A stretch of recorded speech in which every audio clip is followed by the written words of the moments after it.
Warhammer. What are you? What? What are you? What's the name of the book? The book, it's in front. It's literally in front of you.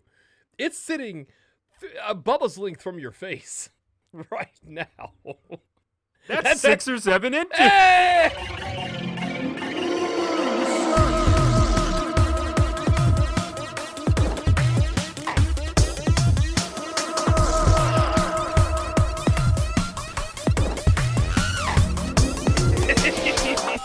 You know what? I hit record 3 seconds ago. Oh no! Here we are. That's our intro. We're in now. We're in the show now. So hey, welcome everybody Hi. to the Atlanta Warhammer podcast. Theoretically, And you made me say it. Then. I did make you say it. That's why I bring the youth on the show, so you can say names and I can. I'm cool. I'm hip. You know, I'm down with it, as they say. Yeah. I used to be up with it, but you get older, you get down with it. It happens. So hey, I'm Zach. I'm Ryan. Yeah, we're here. What book are we talking about today, Ryan? That may be directly in front of you. The Warhammer 8. I'm just kidding. Helsmiths of Hashut. Hashut? I think it's Hashut, right? Oh man, I don't know. The jury's out on this one. Oh, I've heard both. Okay.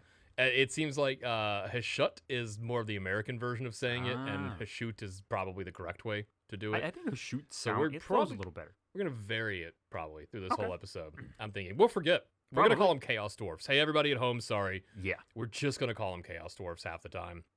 That's just the thing that's going to happen. So, yeah, we got the brand new book in our hands. By brand new, I mean a month ago. Is it a month ago now? Yeah, it actually is wow, a month ago, okay. yeah. We're really on Time flies. the ball of stuff, you know. On the bubba, as they say. On the bubba? Yeah, on they stuff. do say on the bubba. So, yeah, we're gonna talk about these guys, these Chaos Dwarfs, and what they do. And talk about some rules, and it's probably going to be a quickish episode because there's like 8 people in this book. It's not too many. Not yet. And the lore is cool, but a lot of it is kind of going over the same point in history, and then sort of just explaining it, and then explaining it again, and then kind of explaining it again. They do kind of do that in the first handful of little sections. Yeah, it is sort of just the same thing, but also they did this, and also this again. So we're going to talk about all that stuff, and it's so... I guess we got some sponsors, we should say. Sponsors. To get them out of the way. Do you remember any of our sponsors? I know... Yeah, I was going to make the joke again, but no. Gigabytes. Gigabytes Cafe. Where is it? Marietta, right? It's right over here. Yeah, in Marietta, Georgia. Totally. It's right around and the you can go there, and you can buy your Helsmiths there. They still have a little bit left on the shelf. This, just sweet. a side note, this army sold really well, really fast. Like, a lot of the stuff... I know the FOMO box was pretty much gone. That's the spearhead? Yeah, the spearhead with the fancy book that you're currently that's gripping in your little paws. And then the excuse me, a little burp there. No, bless you. And then this actual like the launch stuff, like a lot of it flew off the shelf. People were really excited about this army, which is cool because I think I'm not gonna go ahead and say it right now. I don't think either of us were. I mean, watching them on the stream whenever they were like showcasing the stuff, I thought they looked cool, but it still for me wasn't like I mean, they looked cool. I like that they're here. Yes. I'm glad they're at the party, but I don't want to talk to them the whole night.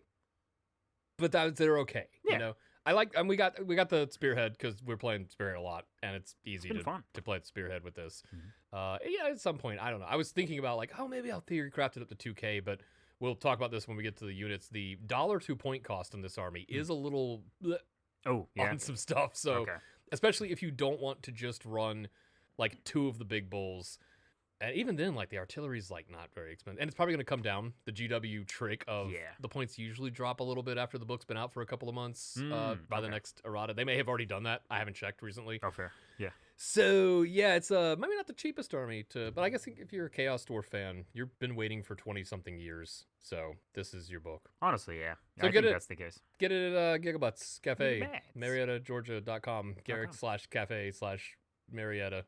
Helsmiths Helsmiths. That's hard to say 3 times army/unit. I don't know what the URL is. No. So that's sponsor 1. We're just gonna go through it. Sponsor 2, Llama Juice Painting. If you don't want to actually paint your little guys, he can paint them for you, and they'll look cool. There's a lot of cool tones in this that you can do, and the book actually shows off some pretty good ones. It's not just metal and red and purple. There's some interesting flavors in there. I've seen a lot of people doing them where they're like really rusty and old, where it's like they're the metal's all weathered, like it's like they've never taken care of it kind of thing. It's kind of a cool look. I've seen a lot of blue in the Discord. That's kind of cool to see. Yeah, a lot of people are doing like blue and like silver or blue and gold. I like the blue and gold because it's the same colors as Stormcast. Yeah. So I like the opposite of that. That's what I was thinking of doing mine as. Cool. I didn't paint Stormcast blue and gold. So. Oh well, yeah. Then might as well do it. Gotta get them somewhere. Yeah. And who's our third? Oh, Blueberry Podcasting, the home of this show and many other shows that you can check out. I don't know if you can search them. Can you? Probably. Maybe. I don't know. But you can search us. The internet is powerful. It's out there. It's doing stuff. Yeah. Yeah. So yeah, you can find us on Blueberry, and you've already found us because you're listening to us. So share us with your friends, and take your friends and go, hey, listen, you need to listen to this show right now. And your friends will be like, who are you? How did you get on this bus? And take over the sound system, plug into the aux, make everyone listen. Oh my God, that'd be awesome. Dude, yeah. Well, I think we've every episode talked about the fact that, like, what if we came on during somebody's, snoo time by accident? Like, we're on their playlist, and the playlist ends, and it just switches over to podcast and somebody's Spotify. Dude, that's and it's just awesome. us screaming about horse vampires for 10 seconds. But also, like, I was thinking of, let us know, where do you listen to us? Because I drive a lot. Yeah. I'm in the car an hour and a half a day at least. Mm-hmm. So that's where my podcast comes in. Where are people listening to us? I want to know. What are you doing? In the back of the Are you cave. painting right now? You at home. What are you doing? What are you doing? Hey, show us. Stop looking at me. Stop. Oh, You might go home. how did you see us? Huh. This podcast isn't video. That's how we keep people thinking that it's only two of us. Right. They can't see the entire crew that makes this podcast work. No, yeah. Because it's one guy per arm stick that moves my arms, and then the guy with the hand in me that moves my mouth and does the voice. Yeah. Yeah, it's The a shame jokes the that visual I'm- isn't working. What? Hmm? What was It's it? a shame the visual component isn't working. Yeah, you see yeah. all this craft. His arm gets really tired. Yeah. too. Yeah. So That's those what are our he said to Bubba, sponsors. but, yeah. This show is off to a rollicking bad start. We're not starting over though. We're doing this. This is it. I'm gonna adjust your volume on the fly, which editing me is gonna hate. But you're coming in too quiet. So there we go. Yeah. Okay. Yeah. Now you're coming in hot. Give us some of that hot Ryan talk action. Talk action. Yeah. Go Hot for Ryan. it. Something, Flap them lips, hey buddy. guys, how are you? What? Why did you go to that? What is the urge that all of us have when we put on a microphone and someone says talk to try to do like a late night talk show, I don't know. like Love Doctor kind of thing, where it's like, hey, ladies and gentlemen, guys, gals, and non-binary pals, welcome in to the Love Bowl, the Bowl of Love, The bowl of love. Love Smiths of Hashut. The schluts. Oh yeah. That's what we're gonna call him now. Grab the horns and seize the bull. Yeah. We should. I just realized I'm gonna have. When we come back from the break, there's gonna be a lot of centaur jokes and minotaur jokes. Yeah. That I had written down somewhere that I forgot are over there in the thing, but I wrote like 5 or 6 terrible ones. Oh, the archive. Uh-oh. Yeah, the archive. Yeah, well, you mean my bag. Right. They're my bag, which is mostly full of snacks that fall out and land in the bottom of the bag. Oh. Do you have a bag like that? You have a bag that's just The full of goldfish snacks? bag? Yeah. Yeah. They just turn to dust. And, Eventually they do, yeah. And when you're hungry, you lick your hand. Yeah. Like you just like one of the sugar stick things you get as a kid. You just stick your hand in there and wave it around a little bit. I had some like painkillers in there too that are also turning to dust, so you get a nice little like chill. Tell us at home how you like to flavor your bag dust. Your bag dust. Yeah. So you know who's dusty? Who's that? The Helsmiths of Hashut. Yeah. So we're gonna we both looked at the book. We read some of the lore. I think we read it like 4 times. You want to just dive in? Should we just dive into this thing? So these guys are dwarfs. They're dwarfs. They're little guys. Dwarden. Oh, sorry. Oh, no. Oh. James Workshop immediately shoots me. Oh, no. He's got a sniper on me at all times. No. So the people are like calling me and stuff while I'm in the. I'm doing a show. You guys don't matter. My Figure it out goodness. yourself. Nobody's currently remote no. trying to figure things out that would need my help. Too bad. You're on your own. No. Do I have to commandeer the show for like 30 minutes? Yeah, Me here by myself here. That's funny because like I could clearly just pause. Yeah. But it'd be funnier if I just walk off on the I know, phone right? and you just have to continue to talk. And you have to try to read my notes, which I'm pretty sure That's awesome. you're not going to be able to read. Probably these not. notes. Let's see if I can read. Yeah, hold on. Hey, who's going to play? Oh, here we go. Ryan, ignore the first word because that was something from earlier. Ryan's going to read my handwritten note to say what this episode is about. All right, here we go. Realm of Chimney. Yes. That's what I got. Realm of Chimney. Grugni. That's a. I almost said German word. That what? German word? That is not. No. Yeah, that's pretty much what I'm bullied. I see bullied in there. Yeah, bullied is in there. Yeah, that's an important part of this story is bullying. Honestly. Cursed items. Okay. Charmed them. I don't. Sigmar. Sigmar is in there. Yes. Yeah. Cool. All right. So that's the lore show, of the Helsmiths. We'll be back in a moment to talk rules. Cool. So let's. This is actually. So you were close. Yeah. This was talking about the reign of chaos. Okay. That's the first part there. So basically, Age of Sigmar happens. Boom. People be Bam. doing stuff. Dwarves and everybody's living life as your traditional Tolkien fantasy. And then chaos comes in and goes, hey, guys, you guys want to, like, do some sins? Ooh. You guys want to do some stuff? You want to cough on a guy and then cut off his head? We got you. So chaos comes in. The whole reign of chaos starts happening. Everybody's losing their minds. Civilization's being driven back. Most of the dwarves were like, well, whoops. If we hide, we're going to be murdered. And if we run, we're murdered. So what do we do? And a lot of them, the dwarven hold, stood their ground and were murdered. Yep. The Fire Slayers being something of an exception because they sort of figured out a way to go completely banana pants insane for a while. But even then, in the very beginning, dwarves just not having a good time. So a lot of the dwarves basically hide and felt like they were forsaken by their gods. So fast forward a smidge, a little bit. The 4 dwarven gods are there. Sound. Sorry. And that was your fast forward noise? I was trying to do a fast forward sound. Can we get that again? Yeah. That's pretty That's worse. good, yeah. Play that back at 4 times speed. Hey, there we go. Yeah. It was like, you just, you have an iPhone too. Okay, so check this out. Okay, Google, play that back at 50 times speed. See if anybody's thing does that in their house. Oh, yeah. I've wondered about doing that in the middle of shows, just sliding in something that's like, Amazon Home, turn off all lights, and just see if somebody's sitting at home. Oh, my watch dinged. Oh, no, that was actually somebody texting me.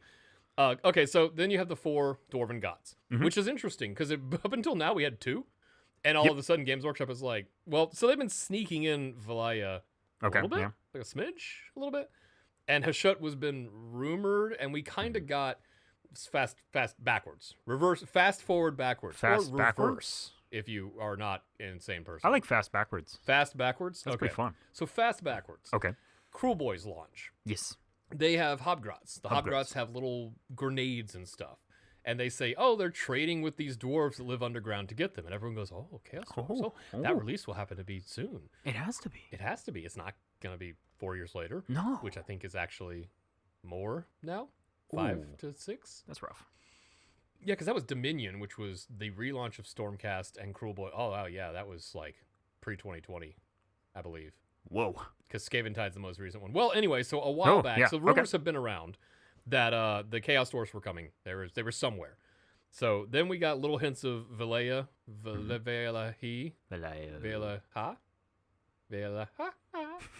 and she's like a hearth home sort of figure for the dwarves. It's a classic. And then Hashut, yeah, I know. It's not at all sexist, Games Workshop. I think they're all kind of different aspects, but it is funny. It's like, oh yeah, I guess that makes sense.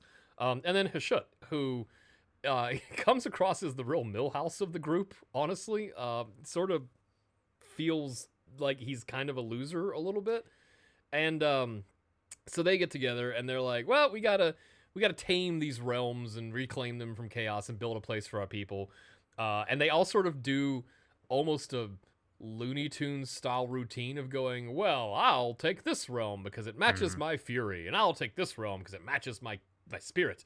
And then they're like, Hashut, you should totally go to Gur, the place where everything wants to kill everything all the time and the continents eat each other, because only you could possibly tame it. He's gonna fall for it. Oh no. I can't believe he's gonna do it. No, Hashut, you should totally do this. So did you get the sense that they were just trying to have him die? Because they sent him to the worst possible place. It does kind of feel like that. It's like, hey, good luck. Yeah. Go. Especially for a dwarf who they're very much like, settle down, build a fortress, have a keep. And in Gur, you can't do that because the ground itself I was like, moving. that's the nomad area. Yeah, everything is constantly moving and hunting and growing and trying to kill you. Continents literally eat each other. Wow. So they sent him there because they were like, buddy, only you can do it. It's rude. Yeah, it was rude. Jump in, by the way, if you want to take over. I know you have your own notes. I had some notes on some of the things that I thought was cool. All right. Well, I will wrap up the quick summary real fast, and we can get to notes on stuff we thought was cool. Okay, fair enough. Because, by the way, if you're relying on us to get all of your lore, don't. Just don't. Go to Doug on 2 Plus Stuff, has a bunch of good lore videos. It's like 2 or 3 30-minute ones that I watched to refresh for this, because he just has a deep, sonorous voice and just explains it to you. And it's like having a friend explain nerd stuff to you. But in a way that you don't want to throw them in front of a car after 20 minutes of hearing the different types of commander decks or whatever. So yeah, go check that out, or just get the book. Like, honestly, this is a brand new to AOS army, which they don't do very often. So, like, because I was like, KO, Ideneth, technically Fire Slayers, but also Fire Slayers were guys. Yeah, that one's always a little weird. Oh, okay. Cruel Boys were brand new. Ironjaw's had old guys in them. Then they got reworked, so they don't really count. So, like, I guess Stormcast, but that's the launch army. So I didn't realize that many were not originally there. Yeah. But if you think about all the ones that were part of the fantasy / old world stuff, it's the vast majority of them. Because, like, Cities is old and new stuff. Like, most of them now are mostly new. Sorry for your Beast of Chaos army. R.I.P. those goats. Yeah. But, like, most of them are new enough that they count as new armies at this point. There's not many that are, like, I think Daughters has a lot of old models in it. Yeah, I think Slaanesh still suffers a little bit from that on the demon side. All the demons kind of do. They don't like demons in either. No, why? Quick aside, 40K talk for a minute. Why do they not like you playing demons or having demons? I don't know. I got a buddy that wants to do demons, and they're just probably dying. I don't know. It's weird to do that, or getting a big refresh, but I don't know if that's happening. That's like their thing. Yeah. It seems like Space Marines should be fighting demons, but I guess demons are on like the cover of half the stuff. Yeah, like it's the big bad for everybody is chaos, and yet it seems like the demon part of chaos is weird. Nurgle gets a decent amount of love. Slaanesh it gets a bunch of old models. Tzeentch, I guess, is all right because they're older, but they look fine. Yeah. Khorne also, unless it's a bloodthirster, you get bloodletters are weird because it's like the god of anger and rage and muscle, and here's his anorexic demon with a head twice the size of his body holding a greatsword. It's like, why is that? I don't even know which one that is. The little guys, the bloodletters. Oh, is that the little red guys? Yeah. Oh, they're on the cover of everything. That's what I was thinking of, yeah. Khorne demons to me should be like a guy that has never stopped working out his whole life. Yeah. Like a demon that's just huge, like a gorilla with spikes on it. There was one of those. Oh, cool. At some point. And it was cool. That's what I don't know. Anyway. They do that. 40K talk aside, they don't like demons for some reason. No, they don't. So, back to the Helsmiths. Helsmiths. They basically split up. They go conquer their own realms, and they get back together. And their whole thing is like, you got to follow some rules. Like, you can't invent life. Basically, you can't abuse the worlds too much. Like, try to. It's kind of like saying, hey, don't turn to the dark side, and also don't ruin this for your own guys later on in the line. Like, be smart about how you do this. So they all come back, and they're all like, yeah, we did a great job. And Hashut's like, look, I did exactly what you guys said I was supposed to do, right? I conquered Gur. And they're like, yeah, but you did it by creating robots. He's like, but no, like, the robots, they're not really robots. They're just automatons, but, like, they're not, I didn't make souled creatures. I didn't break the rules. Like, I did what you guys wanted. And then basically the other three bully him. Yeah. And sort of make a snide comment where they're like, well, you had to cheat to get there. And, like, that stuck. That's literally the comment. I think it was Grimnir or Grugni. One of the two is the one that said it. I can't remember. Here's your little teaser to go just read the lore yourself. Yeah. But one of them was like, yeah, you had to cheat, but, like, I guess it's okay. Like, basically just an offhanded comment. And that stuck with Hashut so much that we now have an army in Age of Sigmar because he's so petty at that compliment. Like that, at that backhanded like compliment / insult, that he was like, all right, well, I'm just gonna go away and I'm never gonna forget this grudge, because dwarves love grudges, man. Yeah, they're gonna be holding those grudges. So he went away, and he was like, well, first thing I'm gonna do is I'm gonna make some gifts for him. That'll show him. So he makes like gifts for all of them that are cursed, which is pretty funny. And my favorite one is and this is the starting of the stories, was that Grugni and Grimnir, they get items, and then Grugni was like aware that he was being driven insane, but only a little tiny bit. So he eventually chained the two of them up on top of a mountain so they wouldn't like destroy the realms or go crazy. Which is why in the original Age of Sigmar, Sigmar finds them, and they're chained on a mountain, and neither of them want to explain why they're there. And he's just like, how do you guys get here? And they're like, nothing. Nope. Shut up. Hush. Don't worry about it. Mm-hmm. It's because they're so prideful, because they got bested, sort of, by also a cousin that they don't want to talk about, real dark family reunion type of thing. Mm-hmm. And then Valea, like, they're mysterious about what happened to her, but we've got rumors that there's going to be a lot of new dwarf stuff coming up in the next year, so I have a feeling she's going to be like, hey, here's OG dwarf kind of stuff, because you got KO, Fire Slayers, Chaos Dwarfs, and she's going to be like, here's, like, dwarves. Yeah, there isn't a standard, like classy kind of, they're classy? Well, I'm trying to think Snappily of, dressed, sexy dwarf. Ooh, dapper dwarves. Ooh, dapper dwarves, yeah. No, yeah, but they all feel like they have like a really specific niche, like the gun line, the crazy hair, and swinging axes. Like, they have a shtick. Yeah, they've all got like a thing that they're focused on. Fire Slayers, sometimes every single person in the entire army is focused on. Yeah, which is being the same guy. It's important to be good at one thing. Yeah. So rumors were that they were going to roll all the dwarfs together, but the new KO book came out a couple of months ago, so that probably doesn't feel logical. But currently, and this is a huge grain of salt, take those grains of salt, buddy, is that Fire Slayers and the new dwarf stuff will be put into one book. Fire Slayers will be a section of it, kind of like how Gitz has Trogs and other stuff in there. Yeah. So you could build a Fire Slayer specific army, but they'll kind of roll back into being like they work with the other dwarves because, a lot of their stuff is getting rocked right now. So Fire Slayers, as a quick side note, I don't know if you know Fire Slayer lore recently, when Nagash released 1 billion million ghosts into the world, they were like, well, we'll hide underground. And the ghosts went, all right, we go through walls. And the dwarves were like, oh, no. So that feels so silly not to catch that. And they don't learn. They're just like, this is what's going to work. Okay. So they lost a lot of holds. Then the Skaven erupted half of a continent, more than half of a continent, half of a planet. Yeah. Well, there was a lot of dwarves living in those mountains, and also Skaven burrow, and so they've been steadily eroding at Fire Slayers. And then the Skaven, when they did that, basically uncovered the Helsmiths, who had been waiting. So now they've marched out, and their first thing to do is to kill all the other dwarves. Like, that's their hated enemy, besides Skaven, which they also hate. So now the Fire Slayers are dealing with that as well.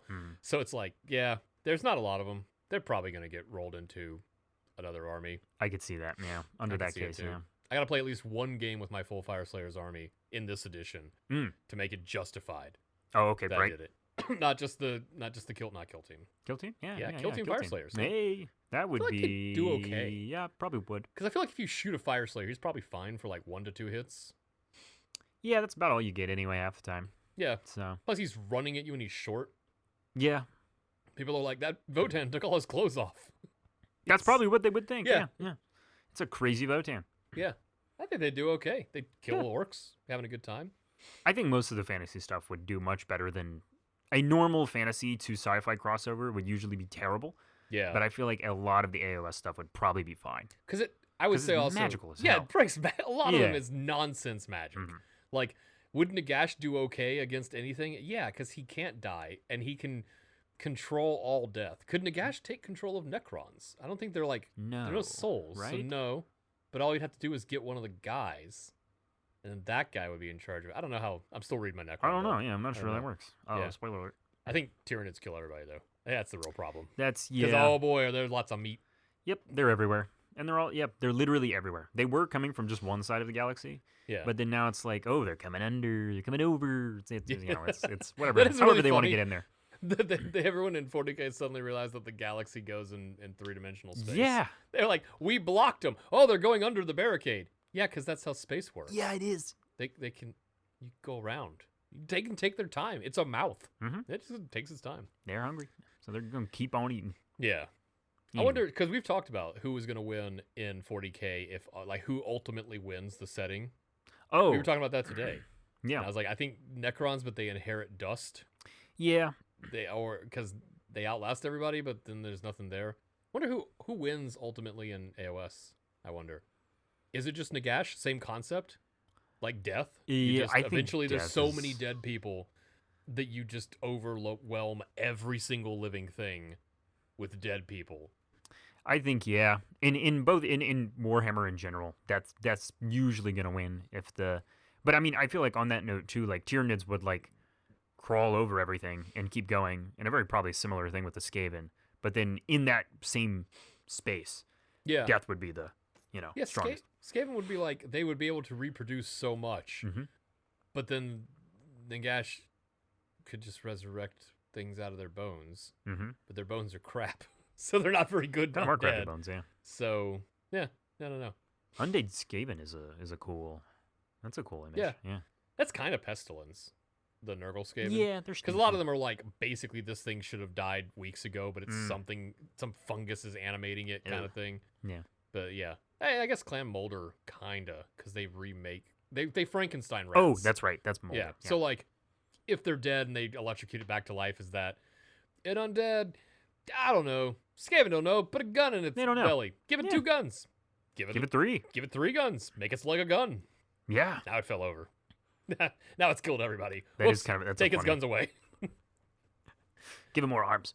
Yeah, more arms to hold up the gun legs. Yeah. It's Sebulba from episode 1 where it's walking on its hands and its legs are guns. That's great. That's just Skaven guy. It's like, I've lost control of this situation. We just gave him the new model. So, yeah, Games Workshop Hyros. Yeah. Your new model. It's Sebulba, but he's Skaven. Skabulba? Skabulba's good. Skabulba. Skaven Bulba? Skabulba, yeah. I like to think we're doing this at the pitch meeting live, and we've got the dry erase board up, and I've taken a dot matrix printer picture of Sebulba that I've printed up from an episode 1 promo from 1999, and I've put it up there, and then we've written equal rat ? Yeah. And we're just turning around, and they're like, how did you get in here? I'm writing on the board in permanent marker. So it's like Skabulba? Yes. You've written that like 4 or 5 times, like you're trying to work it out. Like, there's something here. There's something That's here. so good. Yeah. So that's the history of why the Chaos Dwarves came out. So long, and if you're wondering, the eternal somersault that AOS has to do, which is, but why haven't we seen these guys yet? That's what it kind of that. Every bit of lore I hear, there's always like a sub faction within a faction that hasn't fully. Yeah, it's that concept. Because like, where were they? What were they doing? Because it's hard. Where did we see the Idoneth? Oh, they use magic that makes you forget that you saw them. Okay, why didn't we see the Cruel Boys? They're kind of hidey. They're sneaky. They're sneaky gits, and you didn't see them. Why didn't we see the KO? Flying guys. Games Workshop guys sweating more and more. Just keeps looking down at his folder. Like, okay, all right. Where would the next one come from then? So it's the ground again? It's the ground again. Where were they? They were underground, Yep. and when the Skaven ruptured everything, they sort of uncovered them. I like to think like the side of the mountain sheared away, and there's a Helsmiths guy like in a bath, like an old comical bathtub with like a rubber ducky and a thing, and then like it's gone, and he's like, no, and he just falls off.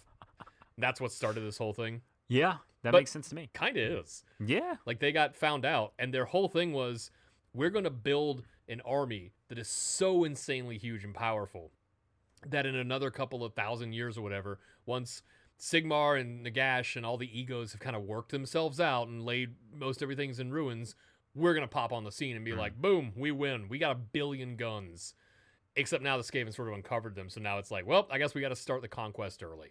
Yep. So that's why they're not winning automatically. They're rolling out guns and stuff, though. So you seem like they'd have...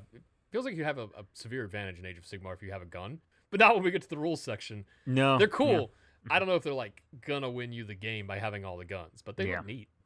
No, they do look cool. They look quite cool. Yeah, I like how easy they are to paint because I just base coated the one, and I was like, wow, this is like 2 coats of a. It's like the Necrons I'm doing. It's like sure, 2 silvers, and I'm pretty much done with this. That is nice. Yeah, that is nice. So that's the Helsmiths. That's where they're doing. And there's a bunch of stuff in the book about the different units and like who they are. And I figure when we talk about the rules, we'll also talk about the guys a little bit. Oh, cool. Okay. There's not that many, so it seems like it's easy to do. So what kind of stories did you like? Well, there were a couple. All right, guys, thanks for the show. Glad for listening. Oh, sorry. Oh, just realized I've been talking the whole time. Yeah. No, one of the things that stood out to me was sort of in their kind of like background stuff. Like I figured, that they're trapping demons into their weapons and stuff. That's a classic. But doing it to their forges and like stuff like that too, that's taken it to another level. And I was like, damn, that's kind of cool. Like how they're surviving is So Hashut basically like came to the dwarves after they were hiding and was like, "Hey, listen, you guys, you want to do some crimes?" Yeah. And they were like, "Well, we're starting to almost eat each other. We can't get out, and we've been sieged by chaos." And he was like, "Yeah, it's fine. I got some little guys in the basement you can have. Take a little demon guy. Try a little demon meat. Come on. It's not people to you." No. So yeah, they grab a demon and kill it, and then they shove its, because demons are souls and also just magic. And they shove it into a gun, and then they shoot people with a demon gun. And then in 2 generations, they've all grown horns and tusks, and they're like, "There's no side effects to this. This is fine. They're fine. It's fine. Chernobyl feels great out here." Oh, yeah. Like they're all like radiation poisoned basically by this. But then they're like, "Well, it works though. It is working. It's conquering the realms." But yeah, like shoving demon stuff into their forge feels like the Chaos Gods wouldn't like that. Yeah, I was, and I'm also just thinking about the process. I got really down into the nitty gritty of like, how does that exactly work? Of like, does the demon try to like fight that like all the time? I imagine, I don't know. I mean, like, I feel like that's kind of finicky. A finicky forge does not seem great to me. If it's like you have to be angry at it to get it to work all the time. They have harnessed the AOS equivalent of nuclear power, but they do not know how they're doing it, like on a scientific level. Oh yeah. Because it seems like a crack in the forge, and all of a sudden you've got a Ghostbusters 2 situation where they're all getting out, and everybody's eradicated by these demons. But like, I guess over the years in Hashut's power helping them and stuff, because I mean other gods in AOS, it's kind of weird. Like they're just walking around. Like, Sigmar's just a guy you can talk to. Yeah. It's like, "What are you?" He's like, "I'm a god." But also, "Hey, what's up, Steve?" Like, Alariel's a god. Nagash is a little more omnipotent in the god side, but like, Teclis, all of them are just walking around. Like, they're just doing stuff. Hashut doesn't seem to be, like, there physically. He's, like, more like whispering in the shadows and things like that. He's not a chaos god. He's not one of the big 5. Yes, that's right, Skaven players. You're finally in. He's big enough that he can influence this group, but he's not so big that, like, we see his influence in other parts of other stories. There's no human... Well, I guess there's a couple of human worshippers because there's a Warcry warband from a while back. That's another hint they did. There's a Warcry warband that was, like, the something of Hashut, and it had one Chaos Dwarf and then a bunch of humans in it. But they had, like, the bull motif, and so people were like, "Oh, it's coming!" And that was, like, 4 years. What is that one called? Something of Hashut, I think. That makes sense, but no, I didn't. I had not seen that guy at all. Maybe. Well, because I want to say it came out right when they were like, "Hey, all your Warcry stuff that you can play in AOS?" And you all went, "Yeah." And they went, "No, you're not allowed to do that anymore." No. Yeah. Sorry for all your cool armies, guys. Yeah. So I don't... But yeah, that was another long-standing hint they had. Okay. Yeah. The whole thing. But like, so Hashut, power level, like, I don't know. I don't know if he's like around Marathi level, where it's like, she's kind of a god, but also because she got goofed up, she's pretty not mortal, but you could beat her up and she has to run away. Like, there's no Sigmar model, but there is a Marathi model. So that should show you the power level probably of those two. Do you think it's maybe something that they introduce further down the line after adding like new books and stuff and like bringing them in? You think maybe at some point? I think probably, yeah. I mean, it gives them lots of room to expand, and like that's what they like doing. Yeah, seeing Hashut work with other races would be kind of cool. I think too, to have maybe have other, because the demons he's catching and put in are demons, nondescript. What are they? Who do they worship? Because demons are pieces of their god. So are these pieces? They're not pieces of Hashut, I think. So what kind of demons are? What's he putting in that gun? That is something that I've kind of wished there was more options for it outside of like kit bashing, I guess. But like trying to include specific races in the chaos stuff, like I feel like it's always just like chaos generic. It's never like, like for if you're including specific cities of Sigmar, or like you have like Chaos Lumineth or something. It's like you have like specific dudes that look more like that. Like basically what I'm saying is like being able to take any unit from any other army and then like chaosifying it and then including it in yours and running it as like your guy. Like we don't see a lot of, I don't know, people maybe kit bashing that. Your Traitor Guard love is showing. That's what I'm saying. Yeah, that's essentially, I was thinking like, from a 40k angle, that definitely including more stuff like that. Yeah. But we don't get to see Maybe that's something that this Hashut could do, because I think like if you're gonna follow one of the gods and you're a mortal follower of them, we already have models for that. There's no mortal anything for Skaven that aren't Skaven, because they get a bullet. Well, they get killed. Like, and also, if you follow the Great Horned Rat and you're anything but a Skaven, you're killed even faster. I think if you're a Skaven, he still probably kills you and doesn't care. Yeah, that's like, you might as well just go ahead and throw yourself off a bridge, because you're just as likely to survive that than to go up to a Skaven and be like, hey, so tell me about the Great Horned Rat. Preach me the word. That sounds I've been stabbed 10 times. Huh, well, all right. That is an awesome interaction I would love to see. Seeking out the... Dude seeking rat. Yeah. Dude seeking rat. Dude seeking rat. Why does that feel like a 1997 Mel Gibson movie where he falls in love with a rat and has to travel across country to meet up with it? You know, romantic comedy. Back when Mel Gibson was okay. Yeah. He's not now. Something's wrong with that guy. Sorry. Is that slander? I don't know. I think we all know it. What else do we do? You know? Yeah, come after us, Mel Gibson. Oh, is Mel Gibson our new Gwyneth Paltrow? We're just going to start making fun of him for some reason. I want of these days, I want to continue to grow to the point where we make fun of a celebrity and we get a letter. That would be so awesome. Or get blocked on whatever by them. That's great. To have Mel Gibson have to know who we are is the funniest thing, because it was so far beneath him and his private island or whatever. Yep. Yeah. That's good. Good times. So, did you have anything else that you wanted to talk about with with these guys, with these Helsmiths? The one little side note that I made while reading some of the stuff, I find it funny that, because I haven't fully sat down and read like a codex, like a proper like codex before. Like I've done a lot of stuff like online. When you still haven't, because this is a Battletome. Oh shoot! Ryan. Yeah, it's a Battletome. See, I'm keep using got him. 40. We got him, ladies and gentlemen. We got him.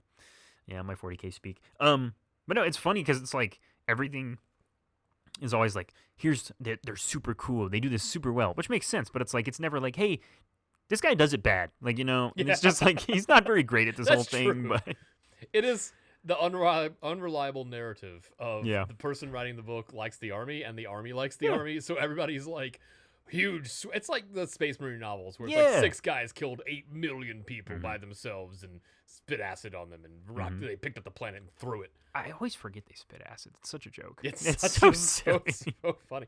Do you think they like gleek it? Like, what's the physical interaction of a Space Marine spitting acid? Do they got to hawk it? Yeah, they got to stand there. They got to hawk to it. They got to pull it up and then Is it acid reflux? So this is how I'm launching my Haktua Marines. And all right. It's a subfaction of. That'll be good. She's still out there doing stuff. What's her face? Haley? That is a celebrity. Like, I just did air quotes here. That we could totally probably get to. I think we could get her on the show. Look, no lie. She was streaming to a max of 7 people on YouTube the other day. I think we can get the Haktua girl on this podcast. If you're listening and you represent a person whose name I can't, was Haley something? I don't know. I don't want to Google this. If they were listening to what? I don't want to Google. Crossover of the century, bro. You got it here. Can you imagine bringing her on and then we just talk about Warhammer? We ignore her completely. There's got to be something really wrong in there, but it's very funny. Oh, yeah. Yep. So, what were we talking about? Yeah, they all do good. They're perfect at everything. Yeah. Except for, I would say, the Skaven one is pretty truthful about how terrible they are. And the Stormcast one makes you feel bad for them. Because it's like, they're really good at stuff. And then they lose their mind and their families no longer recognize them and they go crazy. And you're like, all right. But like a lot of the other ones are kind of like, everyone is awesome at everything, and my God, are they gonna destroy the universe if they get free? Kind of stuff. I did 4-up save. Right. That's the joke was. I think it was the. It's the Stormcast book where they talk about liberators, where they're like, liberators are the peak fighting perfection of like warriors snatched from the jaws of defeat in the epic heroism moment of their lives. Their moment of glory, and then given impenetrable armor and massive magical weapons and set forth, and each one of them is the fighting strength of 30 men. 3s and 3s, no rend 1 damage. Yep. It's so like, all right. I guess we had to put this into the game, but it's pretty funny. Right. Yeah. That's something I do always. The difference is in the lore and the actual gameplay. It does crack me up sometimes. How silly the difference can be. But yeah, one of the other things I did note was cool, or maybe just very like ridiculous, I guess, was let's give me Muspelzar, that city Muspelzar. That was one of the just like had a stroke on air. Help me. Call the ambulance. But that was like one of their like cities, like one of the regions, like one of the paint scheme options, like one of the groups of the guys. And it's just like everything there is just ridiculously hot. It's like everything's melting. Oh yeah. Like the casters, they have to ward like the people so they don't just melt. I'm like that the keeping that up, like the logistics of putting the wards on everybody, that's tough. Like that's just ridiculous. That's what I'm like. I'm like it's very cool, like thematically, but it just seems like so tough to keep up with. I do like the paint scheme, like the black and the yellow. I think that's kind of cool. That does look cool. But yeah, just that realm, like that region in particular, was just silly to me. That's Shaman, right? The realm of metal. Oh, I don't remember the specific. I think it is. That would make and sense, so it's like everything is constantly melting metal and changing. Yeah, it seems like just don't live there. A lot of stuff in AOS is kind of funny. The cities book is especially egregious, where it's like, oh, this place, if you walk outside, a vine will rip you in half, and there's bugs that will kill you if they look at you, and also orcs, and there's a dinosaur sometimes. He's not Seraphon, he's just a dinosaur. And boars, and their milk is acid, and they also, yeah, that's right. It's gonna suck to milk those guys. We named him Bubba. Yeah. And we can date these podcasts based on the jokes that come out. I've killed Ryan with that one. He's done. I'm back. He's back. Oh, so we got round 2 with Bubba. Yeah. Yeah. Oh no. Is that the VHS name? Oh man. I also want to point out it's really funny that your laugh is entirely silent, so it really always sounds when you're on the show like none of my jokes are funny. Well, I'm also trying not to die in a coughing fit. So that's true. Because if I do, if we I laugh a video really hard, to show that you are trying not to cry when we're laughing at stupid I am. things we say. That's instead of trying not to laugh, just try not to cry. Try not to You cry. sit on a stool and I just come out and go, "You stupid piece of crap! I hate you. No one likes you. No. Your pants are too short." Gee, okay, calling out my pants. Call out your pants. Hey, let's do it. Ryan's pants checking. How are your pants today? Yeah, they feel short again. Okay. I'm looking down. Yeah. I'm sorry. We gotta get you some new pants. Yeah, it's like twice a week now. I'm like, shit, my pants. I got like an inch taller. And I'm like, I think it's the last bit of. Why are you doing height. that? I don't know. That's not it's supposed to happen. No, it's not. You're 19. Stop growing. I know. Yeah. Come on. I'm actually 17, but you know. Oh wow. Oh, hand me back that laptop. God, I don't want you looking up the U.S. news, which is somehow more inappropriate than anything else out there right now. I was doing presidential research. Stay tuned to the very end of the episode to hear what he came up with on that presidential research. Oh, man. What even is this episode? I'm just I was going to try to look that up while you were talking to see if it was Shaman. I think it is. Yeah, Muspelzar. Muspel Zhaa. God damn it! I already misspelled it. Completely. Yeah, I got it right here. Yeah. I don't know where it is. Hey, did you like one thing that this has that Battletomes and 40K don't have? Oh, are you ready? Do you like the centerfold? That is fun. The centerfold's pretty cool, right? Yeah. Hey, that's where it is. That's where I saw. Yeah. Muspelzar. Yep, Shaman. Mm-hmm. It's a hateful place. Yeah. Yeah. Why do we live here? Yeah, it's all the fun, like, that is tough. No, we're leaving this in. Fun fluff. The fun fluff. Text. The flump. Is what. Yes. That's what I was trying to say. Fun fluff text. It's always like, yeah, this place is super horrible. These guys are really mean. It's always that. And it cracks me up. And it's funny because in like 40K, you get it, and it's like, this planet is the worst planet in existence, and everyone who lives here is terrible. And like, you get it because, well, they're a poor society, they don't have space travel. But in AOS, there's gates, and you go through them, and you're somewhere else. And it kind of seems like maybe you just keep doing that until you find a good place. But I guess the Dwarden thing is like, nope, I'm going to stay here. That is, yeah. You know what? I could see the Honey, I'm not moving. Nope. I'm going to die on this land because my grandfather died on this land. And his grandfather before him. Mm-hmm. That's not a trend I should be looking into too deeply on why we keep dying on this land. No. Yeah, so was that your notes? Those are my big fun things, yeah. Yeah, like I said, we'll talk about the units when we get to the next part of the show and kind of go into a little more about like what purpose they serve. And I'm trying to think of other interesting things that I liked about the lore. I liked that they're pretty like religious capitalists. Yeah. Like their religion is to make money, and they have a very manifest destiny of like everything is ours already. You just don't know it yet. But like it's ours. And they will make deals with anybody. Yeah. Because it's about the profit. So they're kind of like Ossiarch in that sense, where it's like they're there to wheel and deal. And they probably won't kill you if you meet their standards and do the job and do it well, and they kind of like almost appreciate some of that stuff. But most likely they're going to just kill you because it's easier than dealing with you. That was one of the questions I had when kind of like going through the one like society section of like the people running like the warehouse where they're making, or the manufacturing where they're like actually using the demon forges and stuff, and they're pumping out all these weapons, and like, you know, you're indebted for your whole life. I'm like, how does a society even support itself at all with any of the chaos stuff? Like, how do they continue to get anything out without all the infrastructure just crashing and burning? This might be the most structured one. And that's what I'm saying. Even this one is still messed up, but it's still structured. But it's lawful evil. Yep. Like it's definitely evil. Ironically, not chaotic evil. Yep. Like it's definitely evil, but there's a logic to like these people tend the forge, make the gun, use the gun, get more stuff, make the gun. But it's a society built. Hey, here's something I want you to imagine. Yep. What if there was an entire country / culture built entirely on war? And so war was profit for them. Yeah. So their economy was based around doing a lot of things to make sure they had the best weapons possible. Okay. Now, so a lot of our international listeners are like, yeah, this is just fantastical. I've never heard of such a concept. Who could imagine? No, right? no. Yeah. And at the top of the chain is a whole lot of bullshit. Yeah. So there you go. Topical.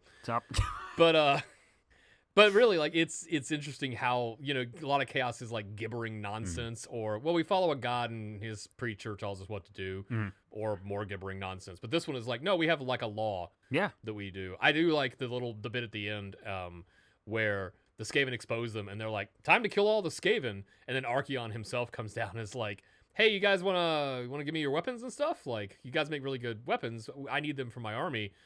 And in trade, it's about to get real good for us. Like, oh, buddy, we're about to just be in charge of everything again. Chaos is finally going to win this fight.